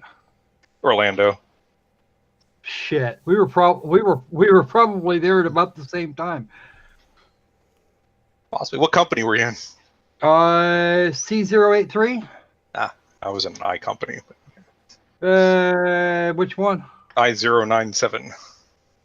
In which case we crossed paths at least twice. Mostly on our way to the galley. Probably. Well, you guys were. It sounds like you guys were about 2 weeks ahead of my company, so because we formed up in very early September. Nah. No. Yes. Ha! Okay, what kind of Sorry, someone had to say it. Cookie. Hey, Win. Yeah, we had a long pipeline. Yeah, back then the Navy enjoyed doing that, but by time I went on active duty, the only technical school that was longer than the path that I went was so this is just for A school, so just for stage 1 of the rate training. The only school that was longer was Nuke. Yeah. And the only one that was more technically extensive was Nuke. Yeah, mine was just shorter than Nuke. So, but that was back in the year. I mean, we still had 6-year enlistments on our initial run and all that kind of stuff. So they got it. That 2 years that nearly 2 years we spent in training. That's why we had a 2-year mandatory extension tag. Well, yeah, because they needed to get the fucking money out of you on the back end. And it's the same thing with Nuke. If you sign up, Yeah, even they were 2-year now, mandatory. Yeah. yeah, they're automatic 6-year active duty stint minimum. Yeah. Back during then, like almost all the ATF fields were 6 years. So. Well, yeah, because Yeah. the amount of training they gave us. Yeah. Yeah, mine was a minimum 9. Jesus. Shit, at that point, you're almost halfway to retirement. Main Yeah. gun, this will get you too, because back then, along with that mandatory 2-year extension, that long training pipeline, a lot of us were auto E4s. Like Oh, we joy. graduated A school, we were automatically E4s. Oh, joy. Yeah, we used to call those contract corporals when I was in. Yeah, that was a trick the recruiter would use to entice people to sign for 6 years. And he caught me. It would make the boats back then kind of hilarious in the crew makeup though, because if you look at a fast attack sub, like, okay, more than half the crew is in ATF advanced technical fields, so almost all of them were accelerated advancement. So you would get to the boat there, and they were like almost everybody would be like E4s, E5s. You'd hardly would ever see like E3 and below. Yeah, generally, if you did, they were either a non-technical rate or they done Striker. fucked up. Or striker, Yeah. strikers, or we had Or they either that or they seriously fucked up. They actually graduated in ETSR while I was at my A school. They they actually got an honest ETSR. It was we had at one point. He at had, one point- he had his rate badge sewn or just kind of tacked onto his uniform. Don't want to hold on to too long. Well, We did end up with an FTSN at one point. So So, You know, I'm catching it at both ends here, because here I am. But no offense to the rest of you guys, but Bo is the only normal son of a bitch here. thank you, sir. It's good to be an Yeah, army man. So everybody else here has got more schooling than fucking God. On my family side, my sister, come the end of next month, is going to fly my ass out to the East Coast, and I'm going to be her guest at Johns Hopkins Applied Physics Lab for the next flyby that New Horizons makes of the next KBO, MU-69, I think it is. And she's I don't know really how smart she is in the family. I mean, she's only got like 3 degrees, you know, one of them in fucking astrophysics. But so yeah, thanks guys for making me feel all inadequate and shit. Some of you show a chart of the different grades. Oh, you mean like I'm showing in the stream now? I wouldn't know. Yeah, it's easier this way for me to do it. Yeah. So what you see here, this is the enlisted side of things for the U.S. military. So the E code, the E1, E2, all the way up to E9, that is the pay grade. That is the actually directly relates to your monthly pay that you get while on active duty. And Piggy, if that's you, mute. Too late. Shocking. So rank does matter where the higher you go, essentially the more responsibility you have. Where it gets interesting and fun is the delineation between your official leadership positions and above. The U.S. Navy, the Marine Corps, and the Coast Guard start their non-commissioned officer ranks at E4. Army and Air Force, it's E5. Well, Army, a corporal's an NCO, but a specialist isn't. So an E4 may or may not be an NCO, depending. But in the Army, there are a lot of specialists and very few corporals. Yeah. So, But yeah, it's and Air one of the- Force E5 is when the NCO starts. Corporals can't be specialists. No, corporals and specialists are different ranks. A specialist is an E4 that isn't an NCO. A corporal is an E4 that is an NCO. Yeah. Why make it simple, right? I got several buddies of mine who are soldiers, and they we get to talking and bullshit and war stories like we do here. And one of the things that it took a while for me to realize, but I finally did, is that the responsibilities of an NCO in the Army is carried by one rank lower in the Marine Corps. For example, a platoon sergeant in the Marine Corps is a staff sergeant. You might have a gunnery sergeant as a platoon sergeant, but that's only because it's a temporary assignment. They got someplace to plug him until they find someplace better to stick him, right? Whereas which is an E7. The equivalent E7 in the Army is a sergeant first class, who by TO, by the book, is the rank that you want as a platoon sergeant. I've had in the Army, you'll have a fire team leader as a sergeant. In the Marine Corps, that's unheard of. Sergeants are squad leaders. Corporals that's better. That sounds more like me. Yeah.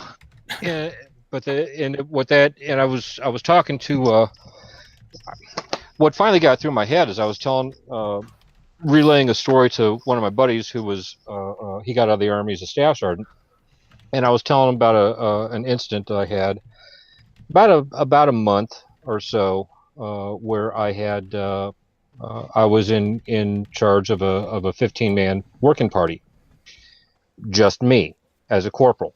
I had no other NCOs, just me, and I answered directly to a major.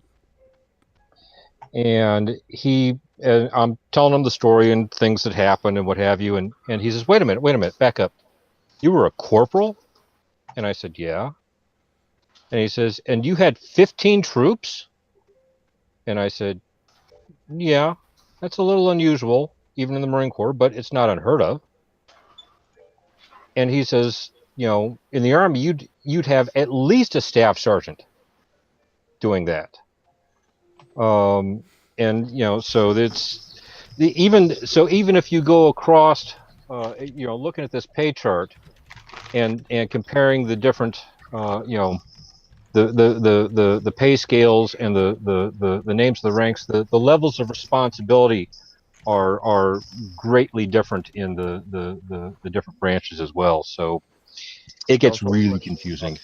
and of course also across countries. Yeah. I mean, I have, You know, it's We like do different jobs, so our responsibilities are delineated different ways. Yeah.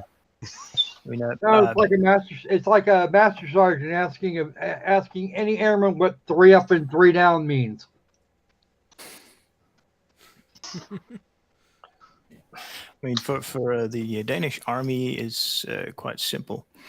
Depending on the type of army you are, I was in the air defense as a conscript.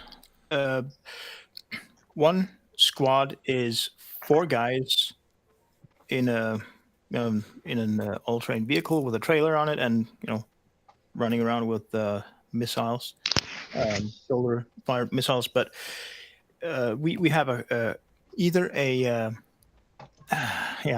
private squad leader. It's a weird designation, but that's what it's called. It's below corporal, but technically it's the same rank, really. But in more normal infantry territory, a squad is comprised of 10 to 12 people, and the squad leader is a sergeant, first class. And his right-hand man is a corporal. And a platoon leader, that's 33 people, he will be a lieutenant. Oh, hang on. Yep, a lieutenant. Nothing more, nothing less. And his right-hand man is a,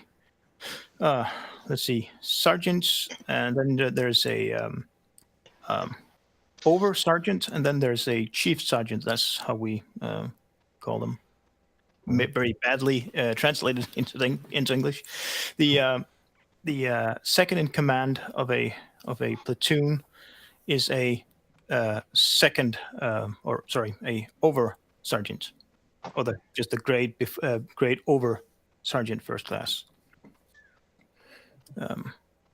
But it can quickly get confusing because it doesn't. It's not just about what type of service you're in. It's also the type of unit that you're in. I mean, infantry, a standard either mechanized or armored infantry squad has maybe 10 to 12 people, but air defense, well, no, 4, no more, no less. So it's it's just a big mess of different. When you said mechanized, I instantly thought Iron Man suits, but hey, that's just me. Well, no, the difference between mechanized and armored is just the armored. That's self-explanatory. The mechanized is just we move around with vehicles, but we're not. But the vehicles are not armored in any way. No, what I'm finding interesting here, looking at the Danes' insignia, is just how easily you could get confused on the officer side. Oh, it gets worse. I can't really see them because it's not big enough here for me to look at on my phone, but they have changed the insignia twice within the last 5 years. Oh, really? geez. Yeah, I don't know why. I mean, you would think it would be to standardize across different branches of the army, or regardless of it being Her Majesty's Royal Guards or the National Guard or the National Home Guard, but no, not that easy. It's so annoying. Yeah, all our officers are pretty standardized, at least as far as the O grades. I mean, their rank names aren't, but the insignia. Yeah, the collar devices are. Yeah, the collar devices. Do you guys in the Marine Corps, we used to call officers zeros, never to their faces, but you know we called them, you know, because the you know, it was 01, 02, 03. Do you guys call them zeros? Well, we specifically refer, at least on the boat, we would refer to them as O-gangers. And that just came to the fact we have a group called A-gangers, who are our auxiliary machinery mates. So A-ganger, O-ganger. So you know. But. Okay. Double ganger. Now Yeah. the Listen, main ensign, ones. that's a butter. Ensign's a butter bar. Yeah. They're special. Oh yeah. Butter bars are always butter bars. They're every branch of service. Yeah, well, that's pretty much, yeah, what I was going to say. Pretty much everybody refers to a second lieutenant / ensign as a butter bar. Unless they're an O1E, then they get some real respect. But Y'all know what the 5 most dangerous things said in the military are, right? yeah, but go ahead. People can hear it. A private that says, "I learned this in boot camp." A sergeant that says, "Trust me, sir." Guess that would have been me. A gunny or a chief that says, "Hey, watch this." Well, yeah, no, yeah. I was gonna. That's the warrant officer. What was it? And a captain that says, "I was just thinking," and a second lieutenant that says, "Based on my experience." The second lieutenant with a map. Yeah. All But all right, First so lieutenant with a compass and a captain with a plan. Yep. all right, so Marvel Girl.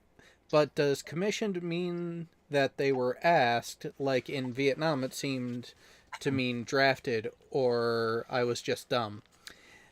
Commissioned officer is actually your higher ranks, your your designated leadership. They have the requirement of having a college degree, a 4-year college degree, to even be considered to be a commissioned officer.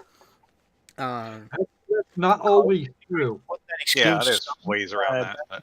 But. military. Sorry, I messed that one up, didn't I? And think calling them commissioned they're- dates back to the British service, where officers were appointed by the monarch, That's Oh, yeah, pretty yeah, much. and they pretty much held what it is. king or queen's commission.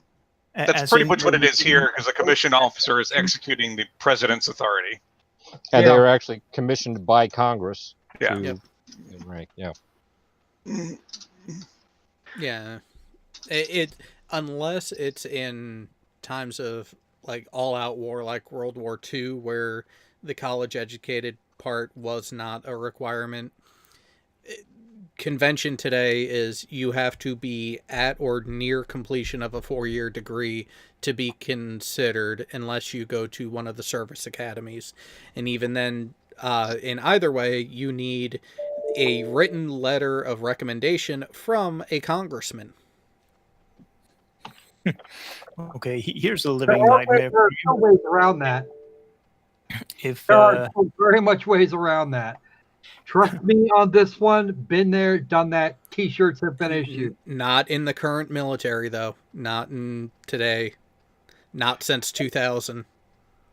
So that's that would be different. The letter of recommendation from your home state's typically senator is a requirement for all commissioning packages. Wow. Okay. Yeah, that was not a requirement. They could just when I was a young third class, there was actually ways. There were ways around that, and they could actually do so, and they could pull some serious stunts, because they did for me. That was also back during the time of the Seaman to Admiral program, so you know. Yeah, even then, they still had the Seaman to Admiral program when I was on active duty. But again, to be accepted into it, you had to get that letter of recommendation and have an approved degree plan.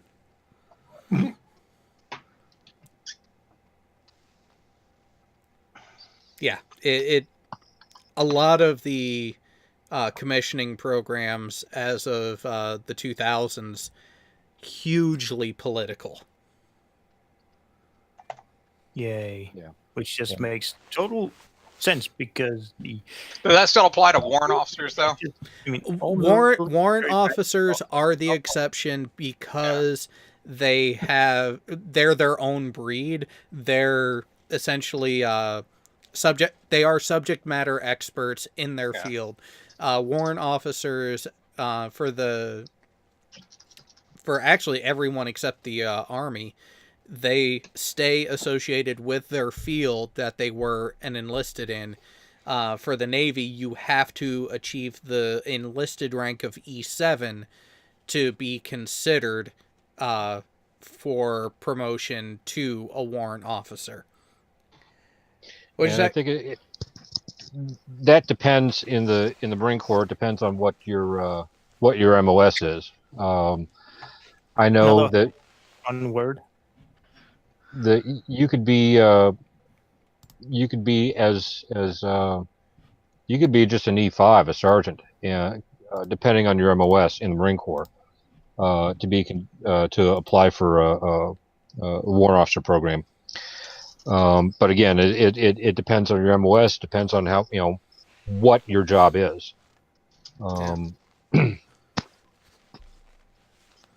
Not so much rich kids only. There were a few people I know that were not from affluent backgrounds who did get into commissioning programs.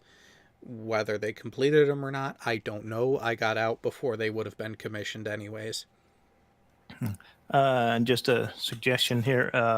You should probably explain both MOS and the whole not everyone in the service is a soldier thing. Well, no, you actually have a number of folks up in terms of support, administration, all that kind of crap. Yeah, MOS is depending Military on occupation specialization or some such thing. Yeah, a colloquial way to think of it is means of service, the actual specific job you were trained for on the enlisted side. Here's one for you. Everybody seen anybody graduate boot camp who then immediately outranked their company commander from boot camp? No, I've never actually heard of that. I've seen it. I knew a guy that did that. He was a Marine sniper for 6 years, and then he let's see here. When he graduated boot camp, he was a captain, and then he was a sniper for 6 years in Iraq, and then he came home and had his 21st birthday. Holy crap! Mine specifically, we had a girl in our sister company who had joined up, and she was. I want to know how the hell that happened. If you be quiet, you'll hear. Yeah. I had the girl in a sister company. She was she had graduated. She was going an MU program. She was accepted into the Naval Academy band, which means at graduation she was automatically promoted to E6. What? MU is the only place that can happen. The musicians. Jumping great. The band. Yeah. Yep. Oh god. And here's the thing: to be an MU, you actually have to audition and compete prior to basic training. Yeah. Like you would have to for a professional orchestra. Yep. Oh, even need letters of recommendation.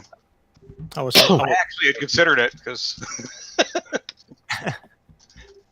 audition. I was thinking Air Force or something. And not a. Oh no! See, the Air Force has a beauty pageant for the majority of their recruits. But yeah, I know, right? What's up with that?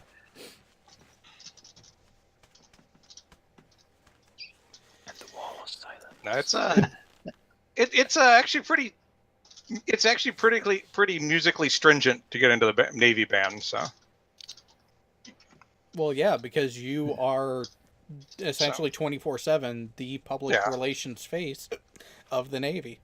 But I mean, not only was she Navy band, I mean, she was accepted into the Naval Academy band, which is like, Wow. To say that in terms of the American military, the only the best bands that I've experienced are the army bands in You terms know, of quality of their work. Now, I- fair enough, I have not may not have seen all branches, but still. now No, wait. to this. Go Yeah. ahead, Bo.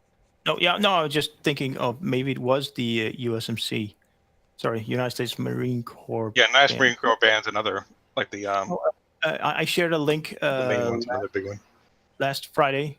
We were talking about uniforms. I shared a video link, but that was the Army, not the USMC. My bad. Now, as the antithesis to this young lady that I had a guy in my platoon in boot camp.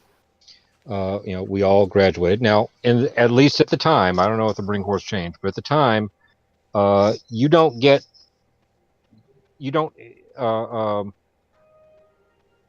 go where the Marine Corps sends you. Yep. You don't. There's no guaranteeing an MOS. You can put down your first, second, and third preferences, and that is only good as far as the recruiter getting you to sign the damn contract, because it don't matter. Doesn't mean a damn thing. So the only job in the Marine Corps that is lower than a grunt is a cook. Nobody joins the Marine Corps to be a cook. Nobody. Now, I graduated boot camp, and then I went to tank school, and then I hit the fleet. And a couple months after I hit the fleet is when my buddy from high school was graduating boot camp. So on the weekend, I drove down to San Diego to MCRD and to see my buddy down there because on the Sunday before graduation, they got an hour where they can have visitors. So I went down to see him, and as I'm wandering around down there at MCRD and looking at being glad that I'm away from this son of a bitch, I ran into my buddy from boot camp, who wound up as a cook right back at MCRD. Oh, that's just adding insult to injury there. Damn. Because not only did the Marine Corps not trust him to do anything except cook, they kept him at fucking the Marine San Corps Diego. Depot. Wow. Did not let him go. I felt sorry for that son of a bitch. So sorry for him. I bet. On the upside, though, I did get some good scuttlebutt from him, though. We had three drill instructors. We had Senior Drill Instructor Sergeant Washington, Senior Drill Instructor Sergeant Washington, Drill Instructor Sergeant Wright, and Drill Instructor Sergeant Thompson. And of those three, Drill Instructor Sergeant Wright was a sadistic, evil son of a bitch. And he rode my ass through the whole fucking time. Everybody feels like they get singled out in boot camp. I can honestly say that I was singled out the entire time by this one drill instructor. And when we graduated, after graduation ceremony, what have you, I walked up to shake his hand, thinking in my head that he was doing this to push me, right? And so I walked up to shake his hand to say thank you. And he looked at me as I stuck my hand out, and he said, "Get the fuck away from me." Oh! He didn't like me. He wound up breaking one guy's arm, and I found out from my friend, who unfortunately now is a cook, that he finally went too far, took a step too far. They kicked his ass off the drill field. So, but he was still an instructor there, but he was not a. He was He not didn't- he wasn't an official DI. He wasn't pushing a division at that point. Right. He didn't. Yeah. Could not wear the campaign cover anymore. Uh, I'm Yeah, gonna put his ass out of the Corps sum total. I liked my company commander in boot camp though. Even though he'd make you feel bad even when he was getting ready to promote you. So I'm serious. I remember I got made a section leader in boot camp. I still remember that. Because he called me into his office. He had this line taped on the floor that you had to stand at in there, and he calls me in there, and he calls me in there just hollering at me, like almost like he's chewing me out, asking me where I was bunking at, then immediately told me I was moving and threw an RPO 2-pin at me. That sounds like my boot camp company commander. Yeah. I had a buddy of mine from group. He's a Vietnam vet, and he was a helicopters. Anyhow, in Army rifle qualification, he just barely qualified. Now this old boy grew up in the hills. Okay, he was fucking Hatfield McCoy hillbilly, right? Oh dear. And he couldn't shoot straight. What the hell? Yeah, and they got done shooting, and his drill sergeant walked up to him and handed him some more rounds, and said, "Your score's already in the book, but I know you can shoot better than that." He says, "So my score's not going to change?" He says, "No, put some rounds down range." And so he did. He started plinking targets, and he got done, and the damn drill sergeant looked at him and says, "Why the fuck didn't you shoot like that a half an hour before?" And he looked at him, up at him, and he said, "Oh, I don't want to be infantry." Okay. Yeah, that would yeah. that would definitely follow. Smart man. Yep. Man. What did he wind up doing? He was crew chief on a helicopter. Well, that's sure as hell better. That's sure as hell better than a rifleman. Yeah, well, he damn near got shot down by a US 105. Oh, Some assholes put the damn the 105 battery right at the end of the damn flight line, and as the choppers were coming into land is when the guns were firing. which moron did that? Don't know, but a muzzle blast damn near flipped his helicopter over. Yeah, that would have been a bad day. Yep. Someone doesn't doesn't understand the concept of danger close. It's the wrong end of danger close. Yeah, you don't ever. Why? I don't get it. Why would they put the?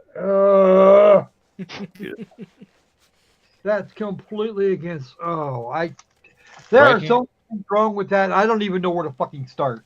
Right hand don't know what the left hand is doing and don't care. Was there any? Are you talking about me masturbating? No. No, you can go back to fapping. He's all out of nails.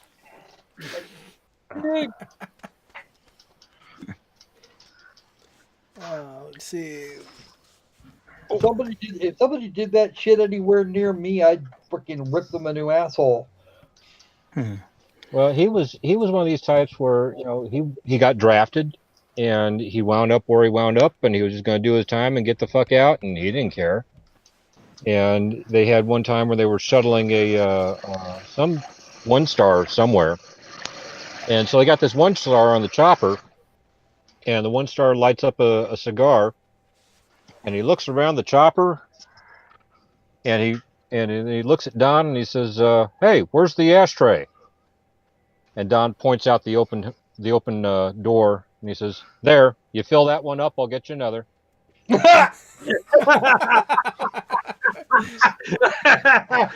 Damn, Senior Smartass. I'd be willing to get that Brig wanted to. Oh, He didn't care. Don didn't care. He was going to do his 2 or 3 years and be done.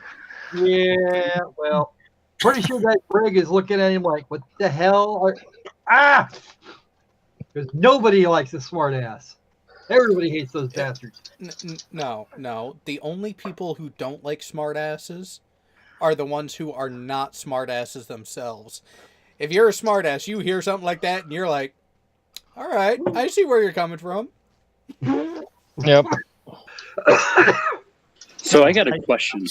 See your stupidity, and I raise you one more, or whatever it's called in poker. I'll raise you some stupidity. So, in the military, right, outside of when you get a private bunk, or if you even get a private bunk, masturbation, like what's the go-to time for masturbation? At night, silently. No. The shower. Or at night. The shower? Generally, yeah, the shower, or in the head where you can close the door. Okay. Yeah, Because I noticed there's a lot of Don't do that shit in Iraq, because anybody around will just be will actually create a problem for you. okay. No, well, in country currently, yeah, you're gonna see a lot of crazy shit from what my brother and other people who have been to either Afghanistan or Iraq have told me. Is like, it's not uncommon to walk into a tent and see someone walking around in nothing but their boots. Yeah. Hey, if you're not allowed, if you're not able to actually do that, it would be possible to be around people over over any amount of time. Sure. Another question. I've seen a lot of military porn on Pornhub. Is it wrong if I fap to that? No. Okay. If it's a good. if it's a tank, Add to it. No, if- I'm talking about of soldiers. A lot of women. I was Lot going of to men. say, doesn't that depend on if you identify as an attack helicopter? Who was it? Was it Halsoy or Jay that found that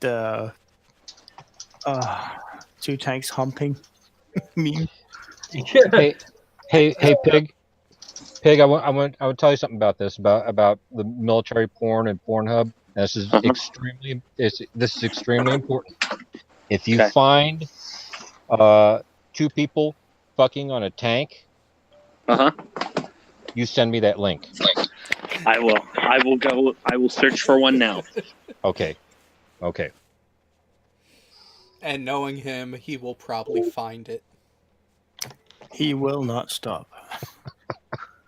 He has a Winston Churchill speech in his mind right now. I almost fucked on a tank. I was so close. And I chickened out. Why for you do that? I had a girl on the base. She come to pick my ass up. She wanted to see the tanks. It was after hours. We went past the tank ramp. It was dark. The guy who was the guard who was walking the tank ramp was a buddy of mine. And so I was able to walk her up and show her a tank. And I thought about it. And then I thought, nah, if I get caught, I'm hosed. So I didn't. You know I what? should have. What tank it was? What type of tank it was? It was the 60s, M60s. You might have been okay. Maybe. All I had to have done was to just go back down to the barracks, get the keys to my tank, back up to the tank ramp and unlock it, and So nobody would have known. That's lovely.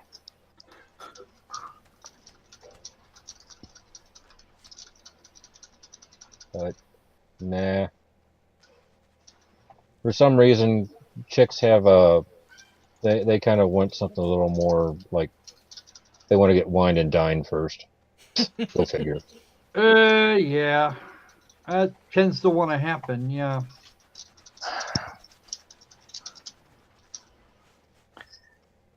It's either that or just outright money. Yeah. Well, yeah. if you got, Oh, if there's that- if there's that's no the- gold diggers if hanging that's out near that military bases. That's a whole different thing.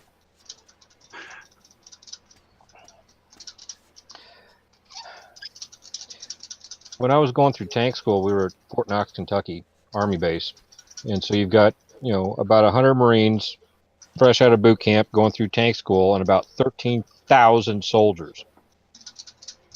And we went to the E Club and we partied and like everybody else, and no big deal. But you could pick out the Marines from a mile off just by the haircuts alone. And the girlfriends of these soldiers were leaving their boyfriend's arms and coming up and talking to us. Well, And that can't have been very nice. Well, I'd be willing to bet that at least a few bar fights were started as a result of that. there were a few scuffles. The last one, I was talking to my buddy and just at the bar, and I see a fight break out down in the corner of the room, and about a half a second later a second fight breaks out at the end of the bar, and I'm tapping my buddy on the shoulder saying, "Hey, check this shit out." And then the whole damn E Club just explodes. I mean, it's like right straight out of the movies. People, chairs flying everywhere, and beer bottles and crazy shit. So I got into a scuffle with one fella, took his ass down, turned around. Davis is standing up on top of a table kicking people. And Davis is like a I don't know, 3rd, 4th, 5th degree black belt in ninjutsu. So when he's kicking people, they're not getting back up. And so but he's drunk too. So I pull his ass down off the table and we start heading for the hatch. And the shore patrol that night was my platoon sergeant, who was Army, and then 2nd platoon sergeant, who was a Marine. And these two staff sergeants just swept through the E Club and gathering up, the Marines and all herding us outside. And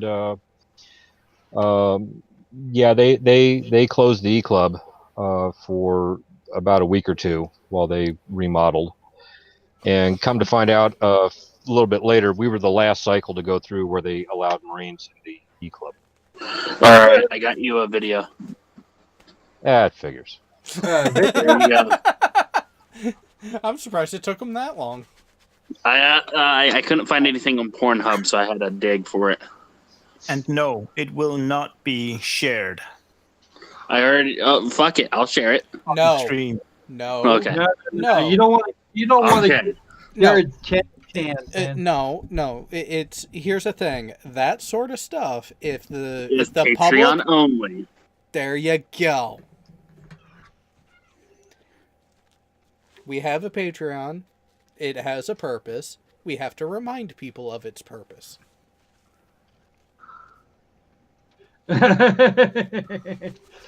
How's that actually working out for you there, Jared?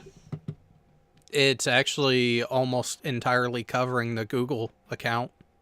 I'm impressed. You're doing better than I am. It seems that I have been invited to a game by the author of the Jammy Cam. Ooh. Aren't you just special? Yeah.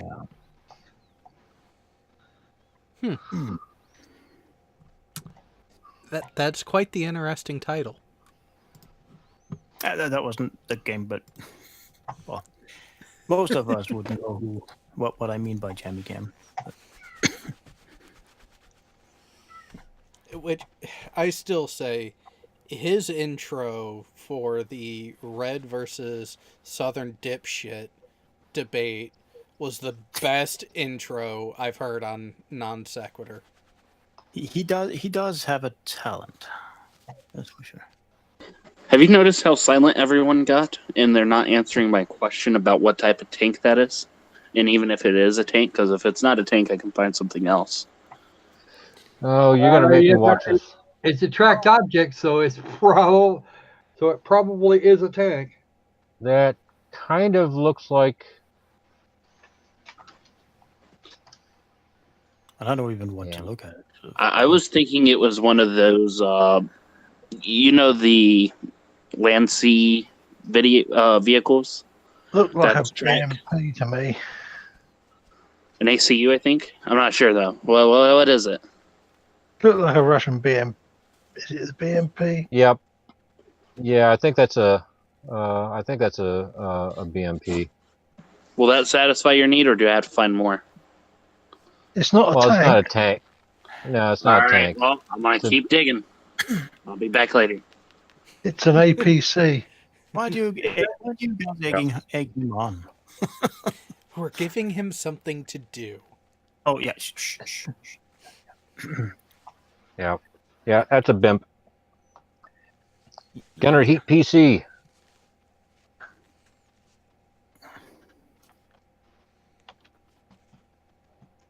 And that looks like a camera from the late 80s. The camera being used, that is. Yeah, that's the kind of nerd I am. I finally the link. I sent a new link. Identify that vehicle. I would guess it's either a high 8 camera, or it's not a DV, mini DV tape based camera.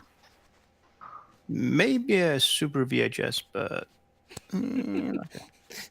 That looks like a. BRMD. And for the people who don't know those acronyms, That's a Soviet armored scout car. Yeah, the weird thing is that the weapon she's holding there is a, I think it's a fake MP5, but the weapon she can't, that she can't, leave behind. the Russian knockoff. Was it? I thought it looked more like an MP5. Well, it's very thin, but then again, I think it's just I think that's an MP5 or a clone. Actually, I think that's a dummy weapon. Oh, It looks like a rubber dummy 13 weapon. yeah, I mean, 10 seconds in, yeah. Well, I found it. I found the vehicle. Nobody actually concentrated on the meaty contents of the video. Well, I saw that too. But, They looked at the real hardware. We're paying attention to the crucial details. Oh dear. Well, then again, to be honest, I have never been interested in porn. It just. but you have to realize that I have to have watched several minutes of that video in order to have seen enough of that thing to actually identify it, right? It's hard to, Not surprised, man. Not surprised. Well, I'm still my studying to porn identify submodel. and mod version and. Yeah.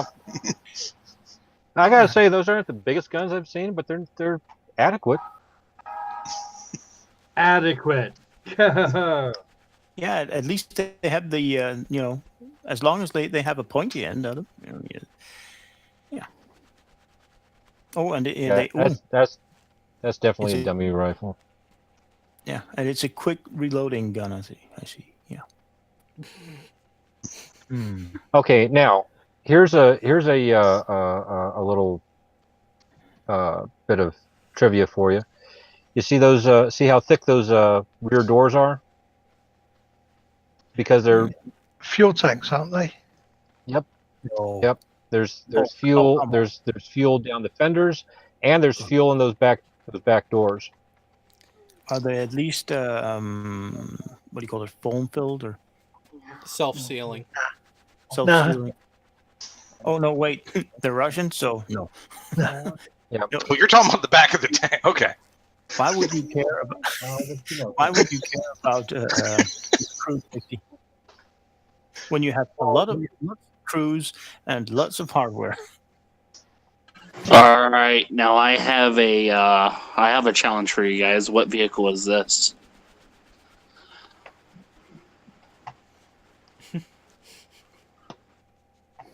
Now you don't get a good view of the vehicle, so you're going to have to work hard to find out. So you're going to have to watch a lot of that video. Phrasing.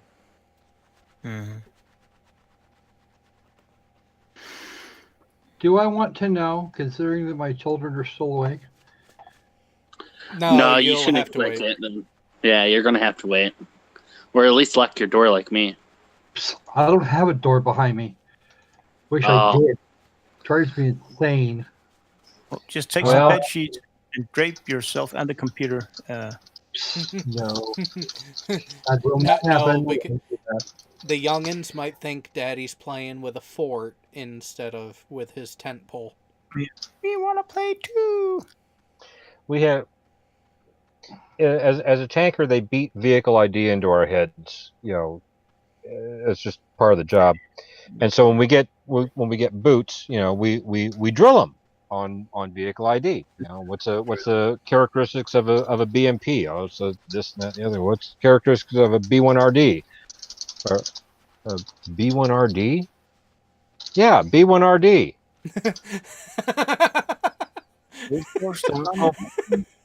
I don't know about that one. So, God damn it, go find yourself a TR double echo, and look up a B1RD. I love it. Good one. This son of a bitch Oh, went I up to the like company office, got a hatchet, went back out in the Oscar II, chopped down a sapling, and dragged it back to us.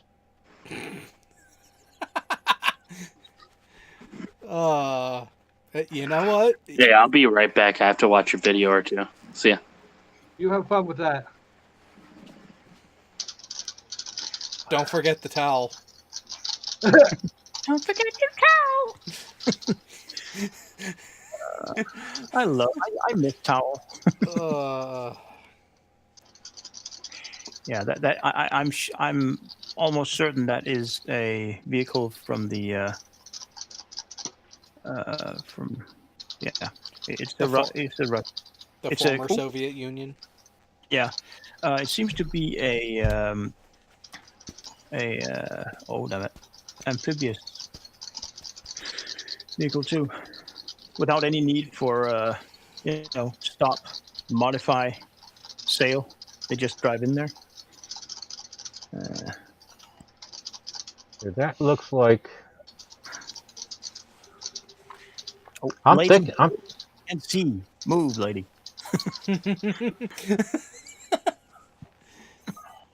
Can't you just use engine grease in that instead of that stuff? Come on, it's cheap. I'm skipping ahead. I'm kind of There glad we I'm go. not watching. And no audience, we are not sharing. I don't recommend sharing these. We I am- are probably already in enough trouble without that. Yep. No, we haven't shown or said anything wrong. Plus, it's not like the channel is monetized anyways. Well, channel monetization wouldn't actually matter. The part that would the part that would matter is whether or not we Yeah. said or did something, or if just because we were military. We're talking military old sea stories. Now, when we That- talk about Russian armored vehicles of any type, when did they start mounting, what do you call them, wire cutters in the front, because this one doesn't have it. Yep, that is definitely a BRDM2.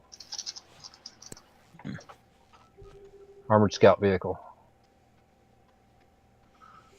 But okay, So- it might just be So behind still it, no but tank. type of No tank. Will not even track that one, is it? No, Nope, Yeah. that's a scout car. Yeah. Armored Recon.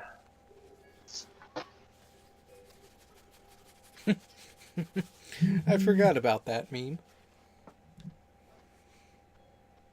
man, that girl kind of looks bored. Yeah, still watching that video. I don't see. Okay, I know this sounds stupid, but I don't know what the Russians or the Soviets called it. I don't see any NATO lights on it. There's no. It's just normal headlights. Well, you've got the two normal headlights inboard, and then you see the outboard black ones. Those are blackout lights, your IR lights. Yeah, but the thing is, if I was in a bad situation, I wouldn't even have those normal lights. I would need to cover them up. I mean, they have reflectors. Not a good thing. Well, yeah, but I would guess that they would be removable. But I mean, ours. I mean, just cover them up with some tarp or something. Yeah, you could probably do that too. The Geländewagen, the Mercedes that we used, we still use in the Danish military. Mercedes GD, and then there's a 240 to 270, 280, 300, so on. We have some special cuts of tarp that we put over them. They're just cut to size. You just put those over, and we don't have to worry about the reflectors. But never used them though. Yeah, get the job done. Whatever gets the job done. Oh yeah. Of course, if you have somebody looking from above, it doesn't really matter anyway because you have FLIR or competitors. Hell, I'm just happy I was able to ID that thing as a BRDM. After 30 years of not doing this shit. So what you're trying to say is that the girl isn't good enough to distract you. Oh, the girl's nice enough, but I've seen pretty girls before. I know what pretty girls look like. I've even been fortunate enough to share a bed with one or two of them. So the girl is impressive, but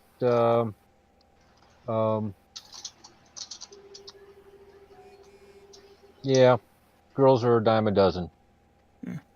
Still wondering about that logo or badge that's on its right side or left side to the viewer. That I don't know. Might just be a museum or something. Maybe, or maybe it's. I mean, well, you gotta think these were. I'm guessing this is probably maybe Yugoslavia, Romania, because we got a lot of porn coming out of there now. But 30 years ago, that was firmly behind the Iron Curtain. So it might be a museum piece, but I have no idea what the. No, there's not a whole lot of stuff, in the background to make any educated guesses. But I would seriously doubt that logo is a. It's not very tactical. No, it's more or less a invitation. Yeah, shoot here. Yeah. That's so I think you're right. That's probably a logo for whatever museum that this vehicle is a part of now. Mm-hmm. I got some friends of mine that do some go to a World War II reenactment up in Michigan every year, and various groups from all over the country converge in Michigan for I think they call it Thunder over Michigan. And they got an air show, and they got some vehicles, and they do some World War II reenacting type of stuff. And their contribution is up until recently was a Studebaker military truck. And I got to drive that thing once. And that was so neat. But you don't drive the Studebaker. You kind of herd it. Oh, heard it. Yeah, because you turn the wheel and then the truck kind of goes, what? Oh, you want me to turn? Okay. And I also learned that upshifting is okay. That's not a big deal. Downshifting is a fine and grind. Oh, it doesn't have any synchromesh rings. Nope, there are no synchronizers in that transmission case. Uh, No synchronizers at all. So it's a fine and grind, and the shock absorbers. I shit you not, the shock absorbers are maybe 2 inches in diameter and maybe 6 inches long. That's Wow. not much. That's a shock absorber. Huh. And they're mounted horizontally, not vertically. Okay. Doesn't.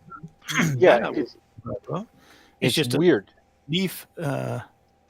Wait, no, you said no, not suspension. Horizontally, did I hear that correctly?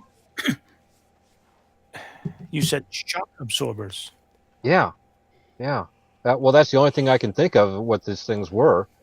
It's mounted horizontally, and then there's an arm coming off the end of it that pivots with the up and down motion of it translates the up and down motion of the suspension into a back and forth motion into this oil-filled cylinder. Oh, okay, good, fair enough. As I was wondering, well, how the hell would it dissipate the the energy? Yeah. It's just, it was weird. Yeah, so yeah, it's essentially no shock absorbers.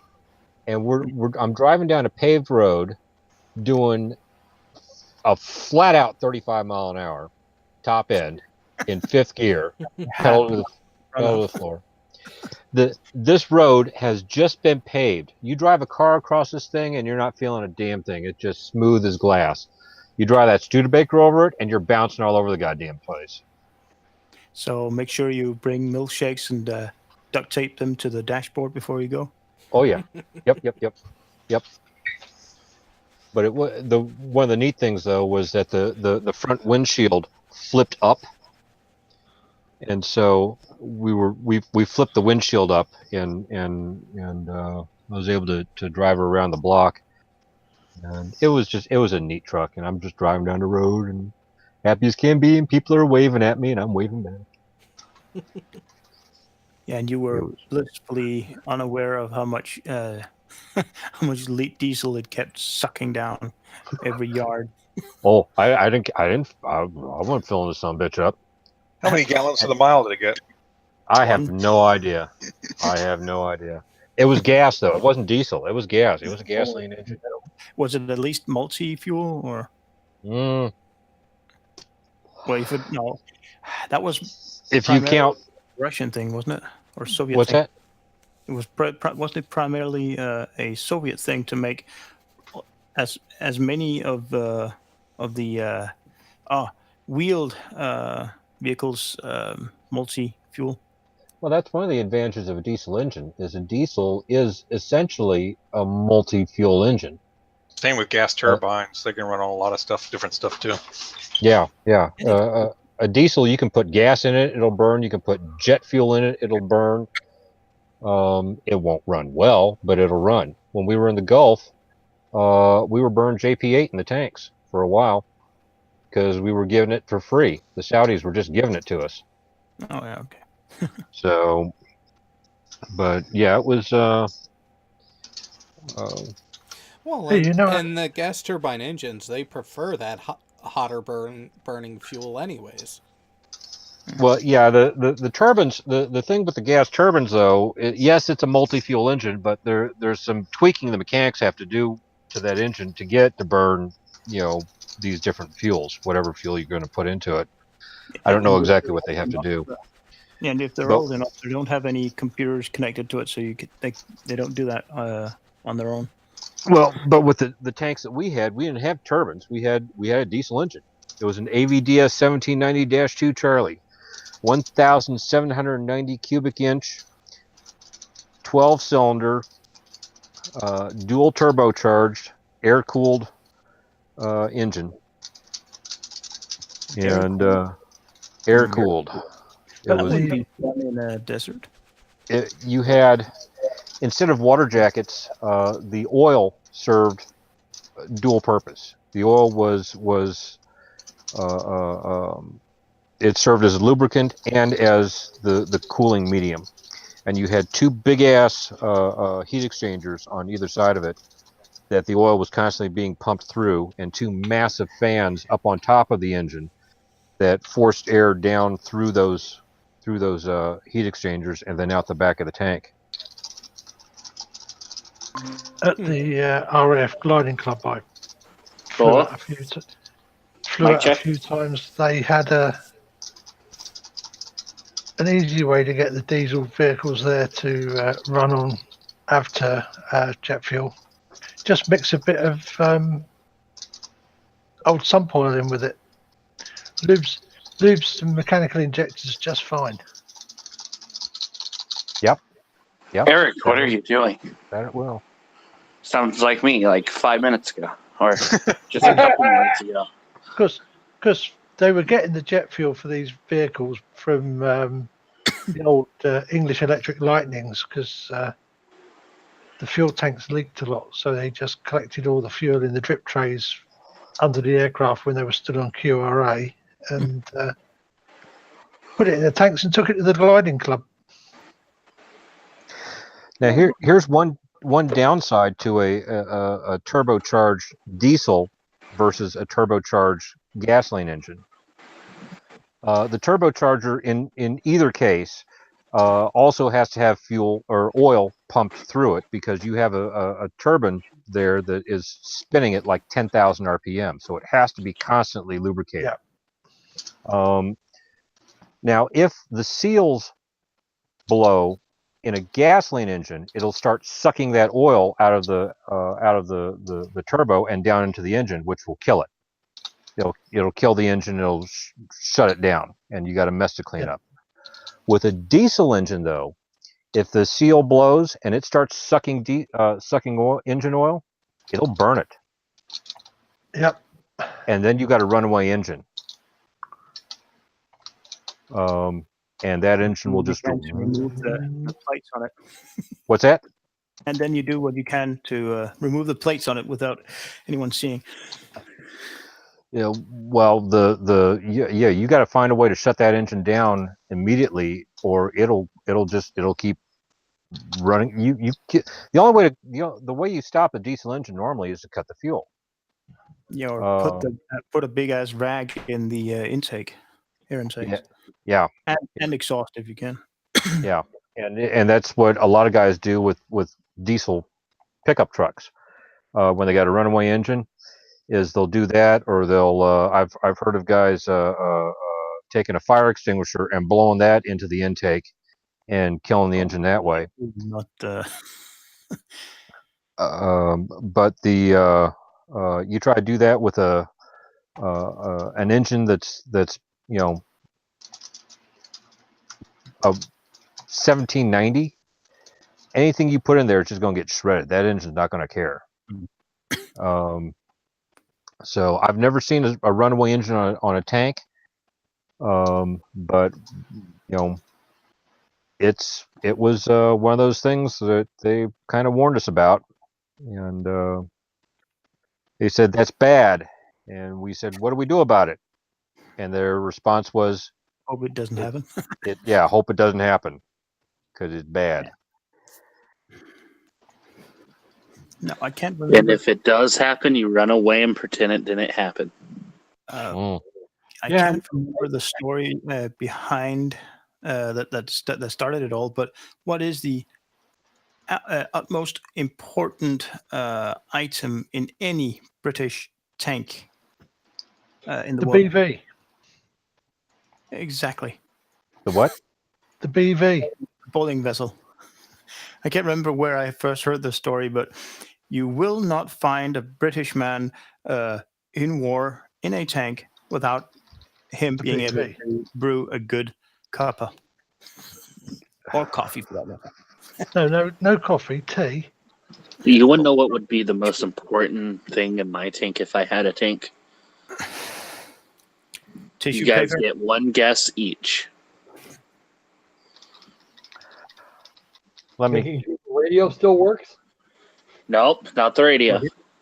Bo, your guess. Rohypnol. Nope, not Rohit. No. Oh, Eric, that you your guess. don't have a. I glass don't of know. Eric doesn't know. Jared, your guess. You know me the best. Technological or manual? You can call it manual. You could call no. That's too vague. It's all mechanical. Oh, I was going to say a fleshlight. That's it.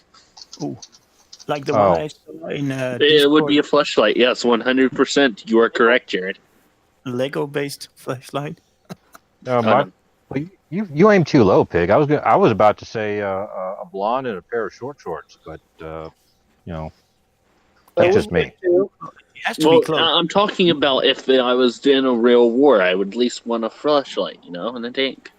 Well, also a little bit of lube, but that's a given with a fleshlight. Come on, you have gun oil. True. Yeah. And there's Okay. also FRH. Plenty of FRH. Yeah, and then again, it would be dangerous with that break free. It's it can get you some cancer in aerosol form. So no blowjobs.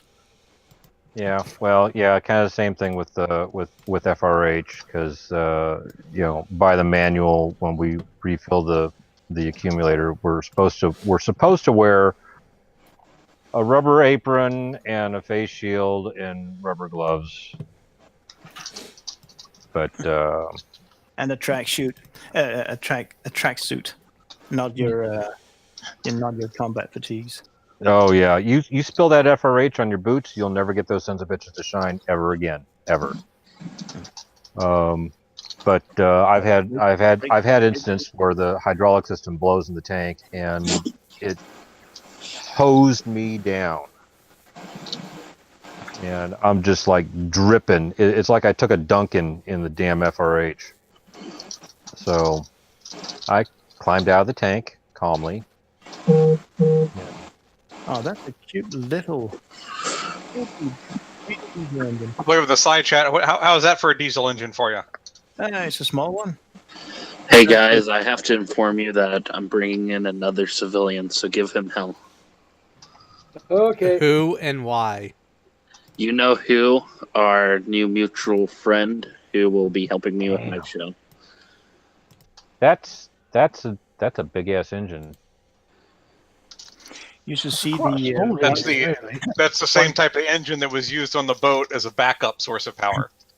We had three of those, three diesel engines about that size that powered the LST that I was on.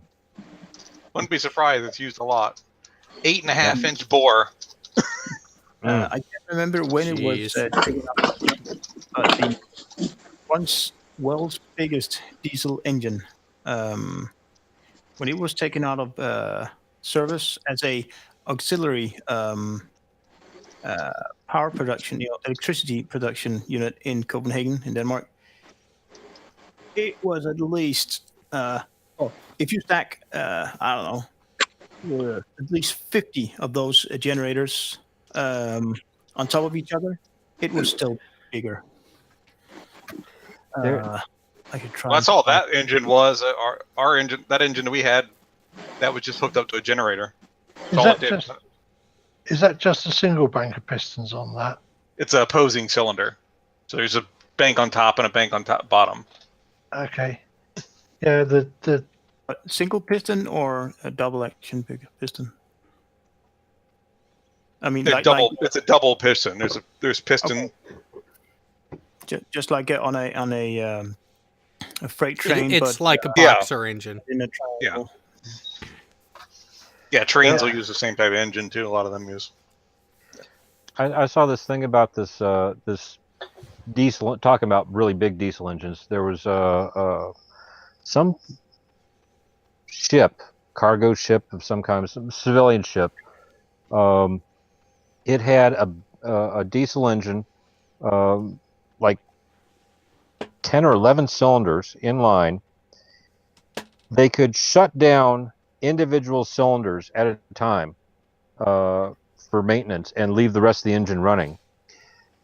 It was so big that each cylinder had its own crankcase and a personnel hatch that you could open up and step into and stand inside the crankcase. So they would God damn. clutches. No way. You will not find me doing some shit like that. Forget it.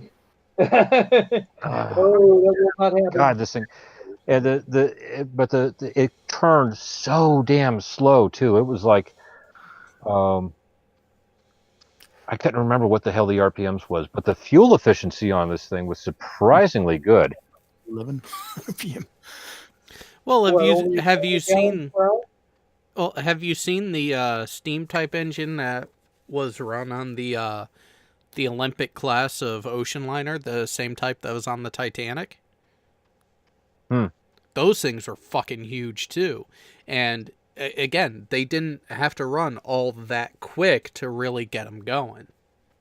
Oh yeah. Well, and especially if you're talking at that point, they're probably using a triple expansion type of system. Yeah, because it was a coal-fired boiler. Yeah. Yep. They had a high pressure cylinder, a low pressure cylinder, and they also had a turbine, a low pressure turbine. So they used that steam 3 times. Yep. Oh man. Speaking of the Titanic, we're going to have in 2022 Titanic 2. And if we cause that to crash, we'll have in 2042 a sequel to Titanic. it should be about there. Should be thereabouts. Now, What? Here it's going to retrace the maiden voyage. Yeah, it is. Hopefully not literally. I hope it's literally. And I hope they put the iceberg there just for shits and giggles and crash into it a second time. Just so we can get a sequel to the movie Titanic. And how many people are going to go there just to fuck? I don't know, but what I can, there's yeah. Unfortunately, we already oh guys, I remember back when Titanic actually was making its run. It wandered by and I see a line going at the local mall, and I see a line coming out of the theater all the way around and down the hallway around the corner, like almost all the way to the end. And I go about 5 or 6 people back. I said, "What are you here to see?" We're here to see Titanic. We're here to see Titanic. And the guy that was with me, without missing a beat, says, "The boat sinks." I said, oh wow! You know what? Way to ruin the ending. Dude, spoiler alert! You know, Titanic is one of those movies. I don't feel bad. I don't feel bad rooting for the iceberg. My favorite part of that movie is when the ship sinks. Yeah. Here's a better one for you guys. She actually managed to track him down and sue him for spoiling the movie. My favorite part about Titanic, honestly, is recreating the ship, like a model of the ship, and then recreating the crash directly as it happened in real life. I think that's awesome. I dated a girl who Titanic was her favorite movie. And after we do it at night, we're about ready to go to sleep. that she has to turn on the TV and put that fucking movie on. Oh God, this sounds like my ex on The Sound of If Music. I think I would rather be dragged naked through 2 miles of broken glass than see that movie again. How old is this woman, and would she be interested in? Will she be young enough in 2022? Well, considering I'm older than dirt. Define older than dirt. You know when Will Moses she be warm and moist? you know when Probably Moses part not. Okay. you remember back when Moses parted the Red Sea? I was the corporal there in charge of the working party. That was fictional. Why does that not sound familiar? Oh. Damn it! I can't seem to find any decent photos of that diesel power generator I was talking about. But it was the weight was 1,400 metric tons, and it had about 22,500 horsepower. I got a question for you guys. Could we talk about, FE Core and how they're a fraud? Sure, why not? Oh, you mean how they're a non-profit and are failing to advertise and announce their presence like they are required to for the public? Who Yeah. is this? Has anybody found out any of their non-profit documents though? Because Oh, they don't exist because they never That's what I was saying. filed them. okay, that's what I thought. What's it Because I remember searching at one point in time, couldn't find shit. Who is this again? Mike FE Core.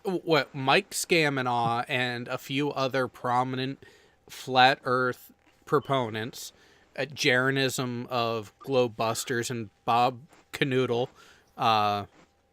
or as it's more accurate to call them, the Dumpling, are board members of, initially claimed to be a non-profit research facility. Said that they were 501c3 approved. They never filed. I have to say, their headquarters being in Indiana is just the cherry on top. Oh, and not just Indiana. It A isn't really, former church in Indiana. Didn't Yeah. they try to be registered or claim to be trying to get it registered as a religion? Well, no. First, they claimed to be a nonprofit and claimed that they were approved. Then it was, well, no, we are filing to be a 501c3. And now there's no mention of it at all. What? Now that sounds an awful lot like a video recording that had been made. What that turned out to be something that was being made, and then it was being edited, and then it was. I can't remember. That's kind of Was it Ian? Wasn't it that was his name? That was John of Awake Souls. Oh, yeah. I briefly considered before the thought of having to go through IRS audits and that stuff, giving to them and writing it off as a tax deduction that would give me grounds to sue them. It would, but here's the thing. But it's a lot of hassle. Anytime it comes up, go ahead and call him Mike Scamanaw, because here's the thing, and this is directly from a lawyer that Sean Hufford has been in contact with. Don't be the one to sue them. Get them to sue you, and then counter-sue. Shh!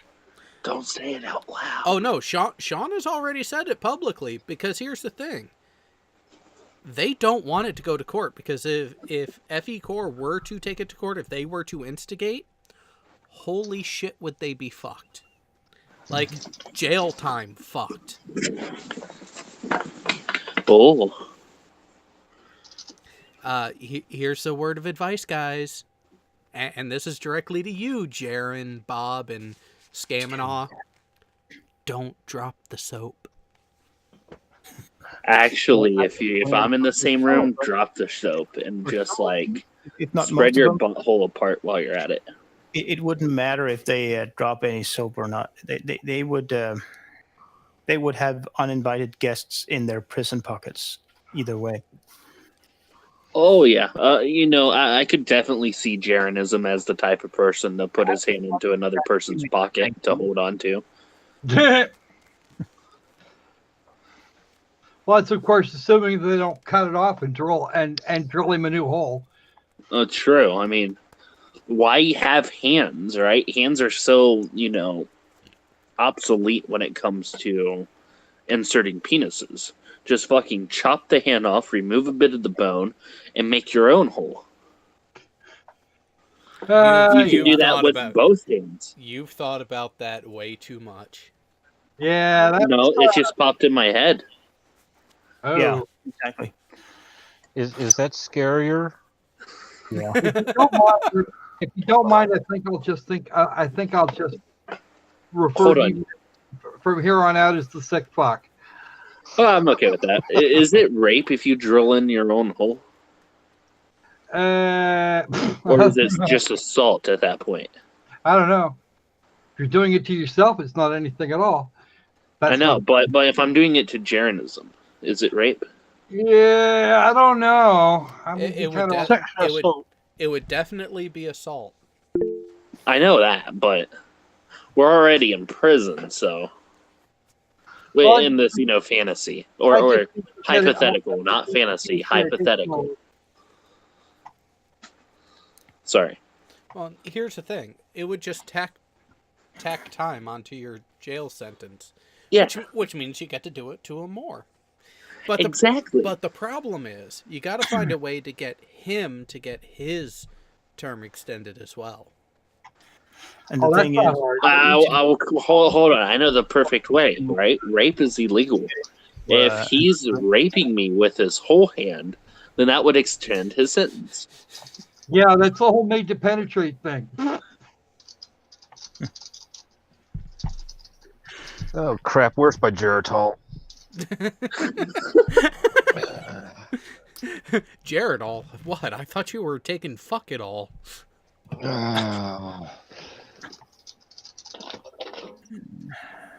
Well, I'm kind of relieved that Logopig didn't start talking about someone else he wanted to come in here.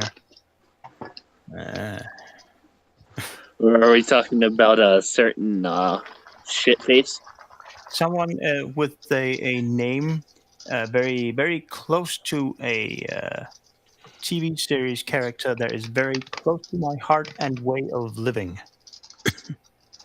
Are we talking about the person who is subjected to child abuse or is doing the child abuse? Oh, that one. Or both? Actually, potentially both. Grooming. Yeah. Uh-huh. I believe the term is grooming. Yes. I love to fuck with them. They have been on my Twitter. Like, they have been on my dick everywhere I go. And it's fucking wonderful. If they've been on your dick so much, why are you still jerking off? Because you can only take so much of, beans, if you know what I mean. I'm definitely not rhyming anything. What? It must I be said I'm not rhyming anything with bean. Like beans you eat. Oh, nice lager. I was looking at alcohol, because no great sea story ever started with someone eating a salad. Thank you, phone. That is so true. So, which video did it for you guys within Veteran Truck Weekly meme? I posted like 3.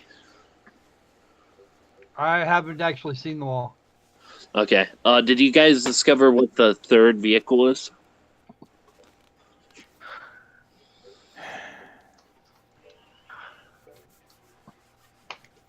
Well, I know it had some kind of lights on it, so I thought maybe Main Gun would know. Well, the second 2 were both the same video. Are you saying that I didn't fucking Oh, god damn it. Boo-hoo. Hold on. I found it. Wait, the second two were the same vehicle? Okay. Yep. The first one What- was a BMP, and the second two were BRDMs, BRDM twos. Okay. You're talking about the one where she was on top of it, Yeah, next to the lights. Okay. the blonde. Was she blonde? Let me check. Yeah, she was blonde. I don't remember. Oh, blondes, I don't think she had pubes, so I wouldn't know. blondes do tend to have more fun. And even then, that shading can be a misnomer. Yeah, I didn't say the carpet matched the drapes. Of course you didn't.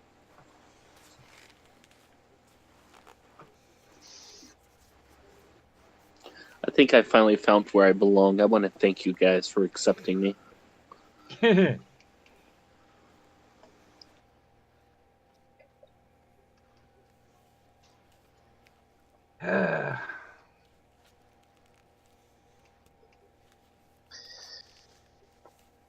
Well, that went quiet again. Sorry, I was watching that video again. My bad. Done already? Wow. No, I quit watching. I paused it. Plus, I haven't had enough time to refill, if you know what I mean.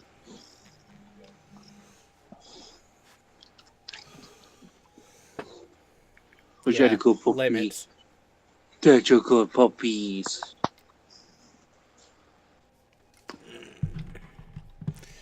So, Okay. what is Side Strike movie night? Next week. Next week? Next week. What happened to Friday? Well, apparently, Psystrike thinks that having dental work plus some other stuff I can't remember is more For the movie night. painful. You don't get dental work, at 12 a.m. No, but it's the fact that he's had dental work to the point where he cannot imbibe in alcohol. Oh, It just ruins movie night. Strike today. Holy crap! Yeah, so No alcohol. so combination of not being able to talk tonight in the first place and not being able to drink, it kind of makes it things Sure. more smooth to the others. Should we host our own movie night? I am not set up for it, and honestly, That would be that could go badly. Why? All I would do is get a Jilly video. no. And Oh, no, dude! You're not doing that to me again, man. You are not doing that to me again. You know, I fell asleep could, halfway through.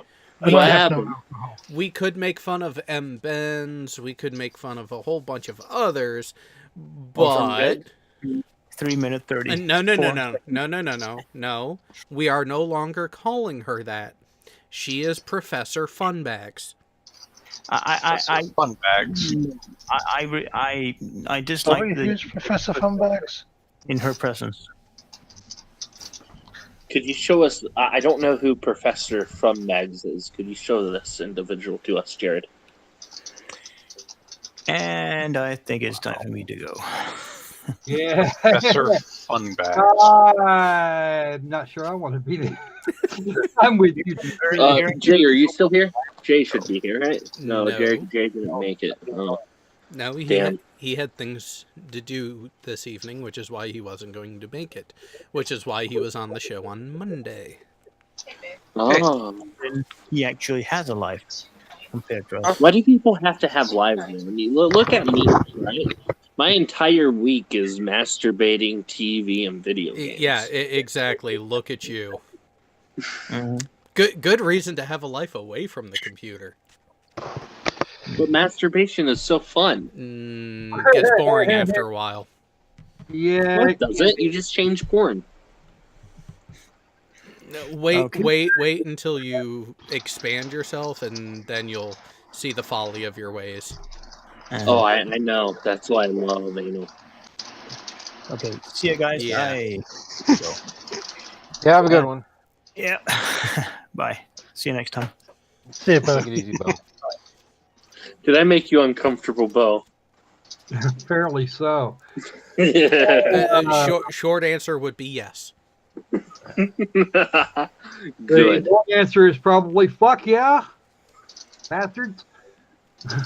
No, the longer answer would be, what the fuck happened to you? Well, it started out when I was 2, when my father and mother separated.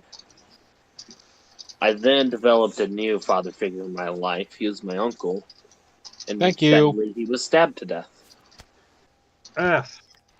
So later down the line, I had very bad social anxiety to the point where I couldn't really do school. And later down that line, I ended up graduating because somehow I convinced my teacher to give me all my answers. So later down that line, I ended up, sitting in a room, laying in bed, on my phone, talking to 5 assholes who I have no idea who they are outside of Jared. And that's my life. Were there any nutshells involved? Why did you have to word it that way? There's a lot of nutting involved.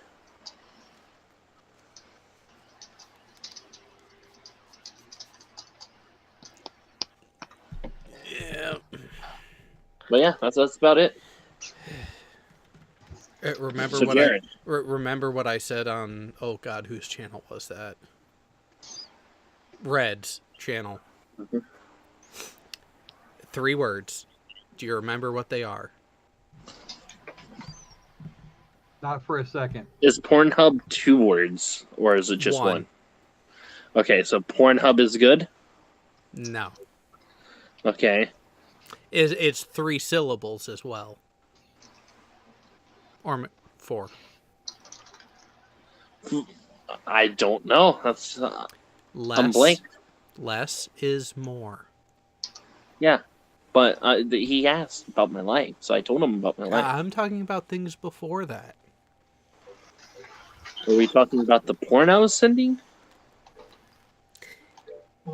The intensity of all the creepitude. What creepitude? I know nothing. I know nothing. I know nothing. Yeah, I'm with Lord here. No, it's that whole... The occasional comment is one thing, but when it's 2 out of every 3 comments, gets to be a bit much. Okay. I'm not sure which comments you're talking about. That's why I'm confused. It's the same criticism from Kyle. It's like, okay, we get it, but it's a bit much. Okay. All right, I'll start limiting myself to 1 comment every 30 minutes. Did he seriously just say that with a straight face? I can't tell if there was a straight face involved or not.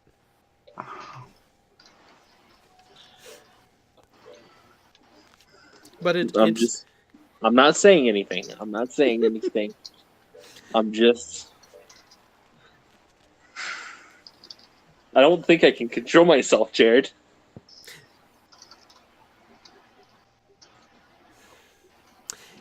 It's because, well, think about it like your dog with the French fries earlier. Okay. He loves a French fry. Yeah. Yeah. But, at the same time, need to cut back. Need a little bit of moderation. Are you calling me fat? Are you calling my dog fat? He's not fat. He's a nice, skinny, little fluffy dog. But again, less is more. You can do too much sometimes, and it loses the effect.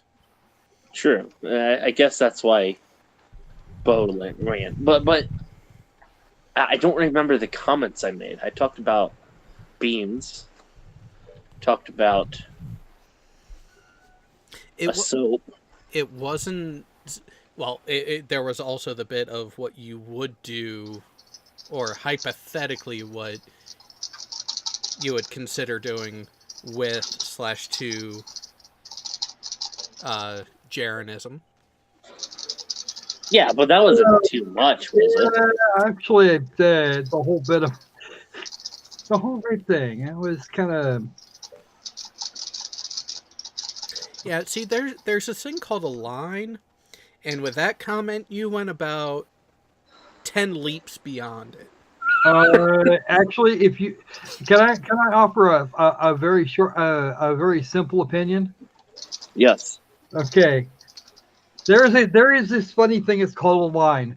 The line is in Ohio. You're in red fucking China. Okay. Little much. So no cutting off hands to make flesh holes to fly. That's a good point. That would be a really good place to start. Yeah. Okay. Yep. Just dial it back a little bit. All right. I got you. I was confused on what comment it was, so that's what I was asking. There were several of them, but that's That was a starting point to consider of, okay, maybe I shouldn't go here. Or it could be, it's also one of those, survey the audience and then choose wisely. Okay. I didn't think that went too far. I thought that was behind the line of rape, so.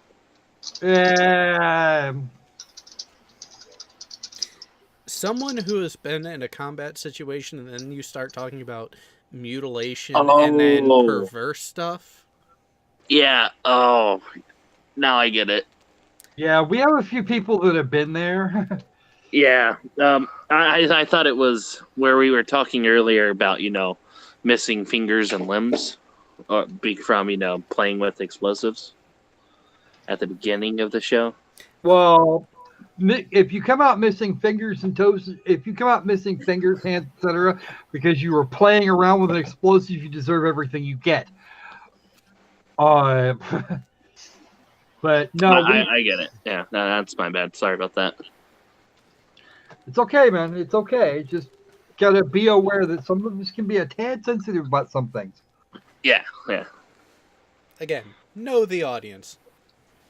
Yeah. I gotcha.